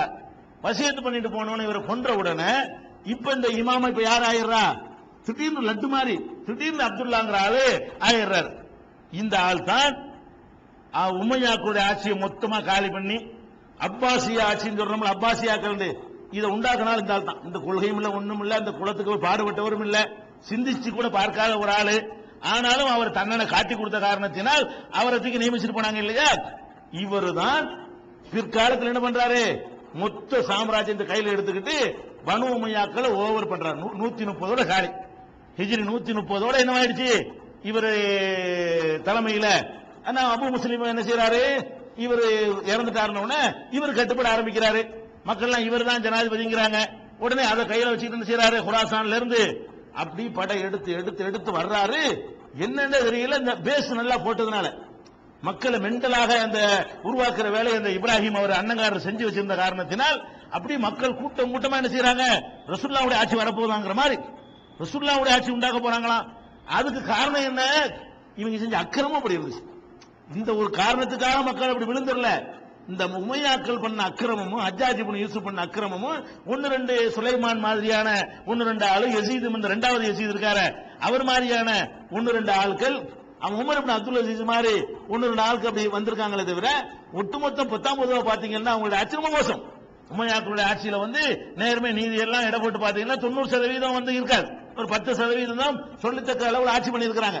அந்த விருப்பு வேற மக்கள்கிட்ட இருந்த காரணத்தினால் என்ன செய்யறாங்க, இந்த ஆளுக்கு பின்னாடி இந்த அபு முஸ்லிமை வைத்துக் கொண்டு மட மட மடன்னு வர்றாரு. கடைசியில் டமாஸ்கஸ் தலைநகரம் வரைக்கும் வர்றாங்க. அவ்வளவு போர்ஸ், அவ்வளவு வேகமா டோட்டல் அந்த மர்மான் ஓடி ஒளிகிறார். யாரு, ஜனாதிபதி உமையாக்கள் அப்படி அசைக்க முடியாத, இவர்களை யாராலும் அசைக்க இயலாது என்று, இந்த உமையாக்களை ஒரு காலத்திலும் ஒழிக்க இயலாது என்று உலகமே கருதி கொண்டிருந்த நேரத்தில் இந்த மாதிரி ஒரு கொள்கை இல்லாத ஒரு ஆள் என்ன செய்யறாரு, அந்த மாதிரி காட்டி கொடுத்து விட்டு இந்த ஆட்சியை பொறுப்பை கையில எடுத்தவர் மட மட மட மடன்னு வர்றாரு. உமையாக்கள் மர்வான் வரைக்கும் காலி எல்லாத்தையும் காலி பண்ணிட்டு உள்ள டமாஸ்கஸ் நுழைகிறார். டமாஸ்கஸ் அதாவது இவங்க எப்படிப்பட்ட ஆளுங்கிறதுக்கு ஆதாரம் என்னன்னா, அவங்க கெட்டவங்க தான், அவனை விட நான் கெட்டவனா இருப்பேன் போட்டி போடுற மாதிரி நம்ம நினைக்க வரலாம். உமையாக்கள் ஆட்சிகள் எப்படி இருந்துச்சு தெரியுமா, ஒரு கிலாபத்தில் கொண்டு வந்தார்கள். அப்பாசியாக்களுடைய ஆட்சி எப்படி இருந்துச்சு தெரியுமா, இன்னைக்கு பேசிட்டு இருக்கலாம். அதெல்லாம் வரலாறை மறைத்து விட்டு நமக்கு நாமே நினைச்சுக்கிறது, நம்ம ஆட்சி பண்ண அப்படின்னு நினைச்சுக்கலாமே தவிர நியாயம் நேர்மை மார்க்கம் என்ற அந்த உணர்வோடு நம்ம தேடி பார்த்தோமே ஆனால் கண்ணீர் வடிக்கணும். என்ன பண்றாங்க இவங்க ஆட்சிக்கு அதை கைப்பற்றி கொண்ட உடனே, நான் ஏற்கனவே சொன்னேன், அப்துல் மலிக்குடைய காலத்தில் பிரம்மாண்டமா டமாஸ்கஸ்ல ஒரு பள்ளிவாசல் கட்டினார். அதுல ஒரு வெள்ளை மனாராவெல்லாம் எழுப்பினார். அந்த மனாராவில் தான் ஈசா நபி இறங்குவார்கள் என்றெல்லாம் ரசூலுல்லாஹ் சொன்னாங்களே. அப்ப சொல்லுமா அந்த பள்ளிவாசல் இல்ல, டமாஸ்கஸில் உள்ள பெரிய பள்ளியின் மனாராவிலே தான் ஈசா நபி இறங்குவார்கள் சொன்னாங்களே. அந்த மாதிரி வரலாற்றில் நின்று நிலைக்கக்கூடிய ஒரு பள்ளிவாசலை அவங்க உமையாக்கள் கட்டுறாங்க இல்லையா. இவங்க உள்ள நுழைஞ்ச உடனே அது அல்லாஹ்வுடைய பள்ளி, எவனை கட்டிட்டு போறான், அதை ஒட்டகம் ஆடு மாடெல்லாம் கட்டுறதுக்கு கழிப்பறை ஆக்குன்ட்டான் இவன் உள்ள நுழைஞ்சு. உமையா அப்பாசியாக்கள் டமாஸ்கஸ் நுழைஞ்சு மருவனோட சண்டை போட வர்ற. சரி, அல்லாஹ்வுடைய பள்ளிவாசல் என்னடா பண்ணுச்சு, எவனை கட்டி நுழைஞ்சிட்டு போறான், என்னத்துக்காக? அது ரசூலுல்லாஹ்வால் ஒரு முன்னறிவிப்பு வேற செய்யப்பட்டிருக்கிறது. அந்த மாதிரியான ஒரு பள்ளிவாசல் இன்னைக்கு இருக்கிறது. அந்த பள்ளிவாசல் என்ன பண்ணிட்டாங்க என்று கேட்டா, உள்ள நுழைஞ்சு அதுல உள்ள ஒட்டகம் ஆடு மாடெல்லாம் உள்ள கட்டுறதுக்கு உள்ள அந்த இடமா ஆக்கிட்டாங்க. இது பள்ளிவாசல் கிடையாது அப்படின்னு சொல்லி பள்ளிவாசலை அவமானப்படுத்துக யார் செய்யல, ஜார்ஜ் புஷ் செய்யல. யார் செஞ்சார், ரசூலுல்லாஹ்வுடைய குடும்பத்தார். ரசூலுல்லாஹ்வுடைய குடும்பத்தார் நாங்க தான் சொல்லி ஆட்சிக்கு வர்றாங்களே. அங்க ஒரு நல்ல காரியம் முதல் ஆரம்பமே இப்படி ஆரம்பிக்கணும் பாருங்க. ரசூலுல்லாஹ் இப்னு அப்பாஸுடைய பேரன் சொல்லக்கூடியவர்கள் முதல் ஆரம்பத்தை எப்படி ஆரம்பிக்கிறாங்க, அல்லாஹ்வுடைய ஆலயத்தை இழிவுபடுத்துவதில் அவங்களுடைய அஸ்திவாரம் தீர்மானிக்கப்படுகிறது. அதோடு நிக்கலங்க. சரி, பனு உமையா தொலைஞ்சு போயிட்டான், செத்து போயிட்டான்ல. அவங்கள பனு உமையாக்களுக்கு ஒரு கபிரிஸ்தான் டமாஸ்கஸ் தலைநகரமா இருந்ததுனால அவங்க குடும்பத்தார் அடக்கிறதுக்கு ஒரு தனி கபிரிஸ்தான் வச்சிருந்தாங்க. மன்னர் கபிரிஸ்தான் வச்சிருப்பானோ, மார்க்கத்தில் அப்படி கிடையாது. ரசூலுல்லாஹ் அந்த மாதிரிலாம் ஏற்படுத்தல. ஆனா அந்த இவங்க என்னென்ன பண்ணுவாங்க, அது பண்ணிருக்க மாட்டாங்களா. அப்ப உமையாக்களுக்கு என்று தனி கபிரிஸ்தான் இருந்தது. உள்ள நுழைஞ்ச உடனே கபிரிஸ்தானுக்கு போறாங்க. எதுக்கு? கபிரிஸ்தானை தோண்டு ஒரு எலும்பு ஒரு மண் என்னமாவது உடல் ஏதாவது கிடைக்கிறான் அல்லு, அதையெல்லாம் எரிச்சு அதை எல்லாத்தையும் எலும்பு இறக்கி வெறிய பாருங்க. வனு உமையாக்களை பழி வாங்குறோம்னு சொல்லி அவர்கள் அடக்கப்பட்டிருக்கிற உமையாக்கள், அடக்கம் செய்யப்பட்டிருக்கிற உமையாக்களுடைய ஹலீஃபாக்கள், அவங்களுடைய குடும்பத்தார், அரச குடும்பத்தை சேர்ந்தவர்கள், மர்வானிலிருந்து இந்த கடைசி மர்வான் வரைக்கும், மர்வான் இப்ப இருக்காரு ஒளிஞ்சு ஓடிட்டு இருக்கிறாரு, இவருக்கு முந்தி உள்ள ஆள் வரைக்கும் யாரெல்லாம் இறந்து போயிட்டார்கள், அடக்கம் செய்யப்பட்டார்களோ அதையெல்லாம் தோண்டி எடுத்து எலும்பு மிஞ்சினா எலும்பு, உடல் மிஞ்சினா என்ன மிஞ்சி, மண்டவோடு மிஞ்சினா மண்டவோடு எல்லாத்தையும் அள்ளி வச்சு எரிச்சு சாம்பலாக்கி, அதாவது இஸ்லாமியன்னு காட்டுறாங்க. எரிச்சோன்னா இஸ்லாமியன் ஆயிருமா. அதாவது எரிச்சு சாம்பலாக்குனா முஸ்லீம் அடக்கம் செய்யணும், இவங்க அடக்கம் செய்யப்பட்ட ஆளுக்கு கிடையாதுங்கிற அளவுக்கு காட்டணுமா. இப்படி வெறி பிடித்து என்ன செய்தார்கள், டமாஸ்கஸ்ல ஆட்டம் போட்டார்கள் முதல் அப்பாசிய கலிபாக்கள் என்று சொல்லக்கூடியவர்கள். அதே மாதிரி என்ன பண்றாங்க, ஒரு மன்னர் குடும்பத்தை சேர்ந்தவராக இருந்தா அந்த ஆட்சி அதிகாரத்தில் இருந்து எவனெல்லாம் அநியாயம் பண்ணானோ அவனெல்லாம் முடிச்சு உள்ளதுக்கு போடு, அல்ல அவன் வச்சுக்கிற சொத்தை எல்லாம் பறிமுதல் செய்ய, அது ஒரு விஷயம். உமையா உடைய கோத்திரத்தை சேர்ந்தவர்கள் யாரெல்லாம் டமாஸ்கஸில் இருக்கிறார்களோ அந்த குடும்பத்தை சேர்ந்துட்டா போதும். உஸ்மான் ரலியல்லாஹுடைய சொந்தக்காரர்கள் என்று, அந்த உமையாவுடைய சொந்தக்காரர்கள் என்று, மாவியாவுடைய சொந்தக்காரர்கள் என்று, மர்வானுடைய உறவினர்கள் என்று யாரெல்லாம் டமாஸ்கஸில் இருக்கிறார்களோ ஒரு ஆள் விடாமல் உமையாக்களை கருவறுக்க வேண்டும். ஆம்புல பொம்புல சிறுவர்கள் என்று வேறுபடுத்த கூடாது. அப்படி ஒரு இனமே உலகத்தில் இருக்கக்கூடாது. அதனால டமாஸ்கஸ்ல எல்லாம் வந்து குழுமி இருந்தாங்க. வேற வேற பிரிஞ்சு கிடந்தாலும் மிச்சமா போனாங்க. பெரும்பாலும் நம்ம ஆட்சி நம்ம தலைநகரம் அங்க போய் குழுமிட்டாங்கல்ல, அதனால அங்கதான் உமையாக்கள் நிறைய இருந்தாங்க. 92,000 அந்த ஒரு நாளில் இவர்கள் டமாஸ்கஸை முற்றுகையிட்டு அப்பாசியாக்கள் கைப்பற்றிக் கொண்ட அந்த ஒரு நாளில் 92,000 பனு உமையாவை சேர்ந்த ஆண்கள் பெண்கள் சிறுவர்கள் என்று எவ்வித காரணம் நியாயம் இல்லாமல் அறுத்து கொல்லப்பட்டார்கள். கொல்லப்பட்டதும் இல்ல, கொல்லப்பட்டவர்களை எரித்து சாம்பலாக்கினார்கள். கொலையும் பண்ணிவிட்டு கொல்லப்பட்டவர்களை எரித்து சாம்பலாக்கி தூவிவிட்டார்கள் என்ற அளவுக்கு ஒரு கோரமான ஒரு அராஜகத்தை இதே இந்த அப்பாசியாக்களுடைய முதல் தலைவராக இருக்கக்கூடிய இப்னு அப்பாஸுடைய பேரன் என்று சொல்லக்கூடிய அப்துல்லா என்பவருடைய தலைமையில இதெல்லாம் செய்து முடிக்கிறார்கள். அதே மாதிரி வந்து என்ன செய்யறாங்கன்னா, ஹிஷாம் இருந்தார்ல, ஏற்கனவே மன்னரா இருந்து அவர் போயிட்டார். அவருடைய மனைவி இருக்கிறாங்க. ஹிஷாமுடைய மனைவி என்ற காரணத்திற்காக அந்த அம்மாவை அவரே ஒரு நல்ல வயசான காலத்துல 25 வருஷம் ஆட்சி பண்ணிட்டு போயிருக்காரு. அப்ப அந்த அம்மா நல்ல வயசான ஒரு பொம்பளையா இருப்பாங்க. அவங்கள விட்டு வெளியே எடுத்துட்டு வந்து நிர்வாணப்படுத்தி இஸ்லாமிய ஆட்சி உள்ள இஸ்லாத்தை கட்டி காத்தாகலாம். எப்ப இந்த ஆட்சி அமைக்கிறதா இஸ்லாம்னு பேச ஆரம்பிச்சாங்களோ அன்னைக்கு இஸ்லாம் போயிருந்ததை பார்க்கணும். நம்ம என்ன பார்க்கிறோம்? ஆட்சி அமைக்க போறோம் சொன்னவனெல்லாம் நம்ம பார்க்கிறோம். நீ அந்த காலத்தில் இருந்தவனை விட நீ ஆட்சி அமைச்சிருவியா? ஹைருல் குரூன், சிறந்த சமுதாயம் என்று ரசூலுல்லாஹ் பாராட்டப்பட்டவர்கள். அவர்களுக்கு பிடிச்ச அந்த ஆட்சி பைத்தியம் அவர்கள் என்ன மாதிரி ஆக்குகிறது? பழி வாங்குவதிலையும் மார்க்கத்தினுடைய எல்லா வரம்புகளையும் தூக்கி போட்டு மிதிப்பதிலையும் அல்லாஹ்வுடைய ஆலயத்தை அவமானப்படுத்துவதிலையும் நபி ஸல்லல்லாஹு அலைஹி வஸல்லம் தடை செய்த எல்லா காரியத்தையும் செய்வதிலையும் கொண்டு அவங்களை நிப்பாட்டி இருக்கிறது. அதுல ஒரு உச்சகட்டம் என்ன? இந்த ஹிஷாமுடைய மனைவி அந்த மூதாட்டியை ஆடைகளை அவிழ்த்து உரித்து தெருவீதிகளில் ஓட விட்டு அப்புறம் வெட்டி கொன்று எரித்து சாம்பலை பரப்பினார்கள், சாம்பலை தூவி விட்டார்கள். இந்த அளவுக்கு இவர்களுடைய அராஜகம் டமாஸ்கஸை கைப்பற்றுகிறார்கள். அப்புறமேல ஈராக் முழுதும் அவர் கையில் வருகிறது, குராசான் முழுதும் அவங்க கையில் வருகிறது, ஹிஜாஸ் என்றால் இன்றைய சவுதி அரேபியா, ஹிஜாஸ் முழுவதும் அவங்களுடைய கையில் வருகிறது, சாம் சிரியா முழுவதும் அவங்க கையில் வருகிறது. ஈஜிப்தை சுத்தி உள்ள அனைத்து ஈஜிப்தை சுத்தி உள்ள நாடுகள்னா பாலஸ்தீன் உள்பட அந்த எகிப்தை சுத்தி இருக்கக்கூடிய எல்லா நாடுகளும் இவங்களுடைய அப்பாசியாக்களுடைய கையில மட்டன்னு வருது. மர்வான் ஜனாதிபதி ஓடி ஒளிஞ்சுக்கிட்டு இருக்கிறாரு. அப்புறம் வந்து அவரை ஓட விரட்டி அவரை நினைஞ்சிடறாங்க, குன்றுறாங்க. 136 வரைக்கும் 130 ஆரம்பிச்ச அப்பாசியாக்களுடைய ஆட்சி இந்த ஆட்டம் அப்துல்லாவுடைய தலைமையில் அமைந்த இந்த ஆட்சி 136 வரைக்கும் ஓடுகிறது. இந்த 6 ஆண்டுகளும் இன்னொரு ஹஜ்ஜாஜ் இப்னு யூசுஃபாக மக்கள் அனுபவித்தார்கள். உமையாக்களுக்கு எப்படி ஹஜ்ஜாஜ் இப்னு யூசுப் மூலமாக கொடுங்கோன்மை நடந்ததோ இந்த இவருடைய ஆட்சியில் அபு முஸ்லிமை வைத்துக் கொண்டு இவ்வளவு கொடுமை நடந்தது. இவருக்கு கிடைச்ச ஆள் யாரு? இவருக்கு கிடைச்ச ஹஜ்ஜாஜ் அபு முஸ்லிம். அபு முஸ்லிமை வைத்துக் கொண்டு அவர் தாட்சியம் பார்க்காதால போட்டு தள்ளிடுவார். அந்த மாதிரியான முறையில வைத்துக் கொண்டு ஆட்சி பண்ணுகிறார்கள். ஆட்சி பண்ணி அவர் இறந்து போய் விடுகிறார். இறந்தவுடன் அவருடைய தம்பி மன்சூர், கலீஃபா மன்சூர் சொல்றாங்க இல்லையா, மன்சூர் என்பவர் ஆட்சிக்கு வருகிறார். அந்த வரலாறையும் அதுக்கு பிறகு இந்த காலகட்டங்களில் தான் உங்களுக்கு தெரியும் 136 என்ன காலம், இந்த காலகட்டங்களில் தான் அபு ஹனீஃபா இமாம் அவருடைய காலகட்டம் இதுதான் ஷாஃபி இமாமுடைய காலகட்டம், இதுதான் அஹ்மது இப்னு ஹம்பல். இந்த எல்லாமே அந்த காலத்துல வர்றாங்க எல்லாருமே. இப்ப அபு ஹனீஃபா இமாம் எடுத்துக்கிட்டீங்கன்னா ஹிஜ்ரி 80 அவர் பிறக்கிறாரு. ஹிஜ்ரி 80 பிறந்து அவர் 150 மூத்தா போறாரு. 80 பிறக்கிறாரு, 150 மூத்தா போறாரு. இப்ப 36 வரைக்கும் வந்து ஆட்சி பண்ணி இருக்கிறான். அப்ப 36 அவர் இருக்கிறார்ல, 36 அவர் இருக்கிறாரு. மாலிக் இமாம் 93 பிறக்கிறாங்க. அப்ப அவங்க எல்லாம் வந்து ஹிஜ்ரி 93 பிறந்தாங்கன்னு சொன்ன 179 வரைக்கும் இருக்கிறாரு. அவங்க எல்லாம் அந்த காலத்துல இருக்கக்கூடியவர்கள். ஷாஃபி இமாமும் ஹம்பல் இமாம் பின்னாடி பிறக்கிறாங்க, 150 பிறக்கிறாங்க ஷாஃபி இமாம். அப்ப இந்த 136 இந்த காலங்களில் எல்லாம் இமாம் மாலிக் இமாம் அவர்கள், இமாம் அபு ஹனீஃபா போன்றவர்கள் எல்லாம் இந்த காலத்தில் தான் இவங்களுடைய ஆட்சியின் கீழ் தான் வாழ்கிறார்கள். இந்த அப்பாசியாக்களுடைய ஆட்சியை தான் அவர்கள் சந்திக்கிறார்கள். விவரம் தெரியறதுக்கு முன்னாடி இந்த ஆலிம்கள் என்று அறியப்படுவதற்கு முன்னாடி கடைசி காலத்தில் வந்து உமையாக்கள் ஆட்சி சந்தித்தார்கள். அப்ப இந்த காலகட்டங்களில் தான் இந்த மதுஹப்னா எப்படி வந்து அதெல்லாம் சொல்றீங்க. அந்த ஃபித்னா இருக்கு. ஃபித்னாக்கள்ல ஒரு ஃபித்னா எது? இந்த மதுஹப் ஃபித்னா. அதெல்லாம் கூட இந்த இவர்களுடைய ஆட்சியின் கீழ் தான், இவர்களுடைய ஆளுகையின் கீழ் தான் அந்த மாதிரியான ஒரு சித்தாந்தமும் மக்கள் மத்தியில் விதைக்கப்படுகிறது. அது எப்படி வந்தது, அதனுடைய வரலாறு என்ன, இதுக்கு அடுத்து ஆட்சிக்கு வந்த ஆள் யாரு, இந்த விவரங்களை எல்லாம் இன்ஷா அல்லாஹ் நாளை தினம் பார்க்கலாம்.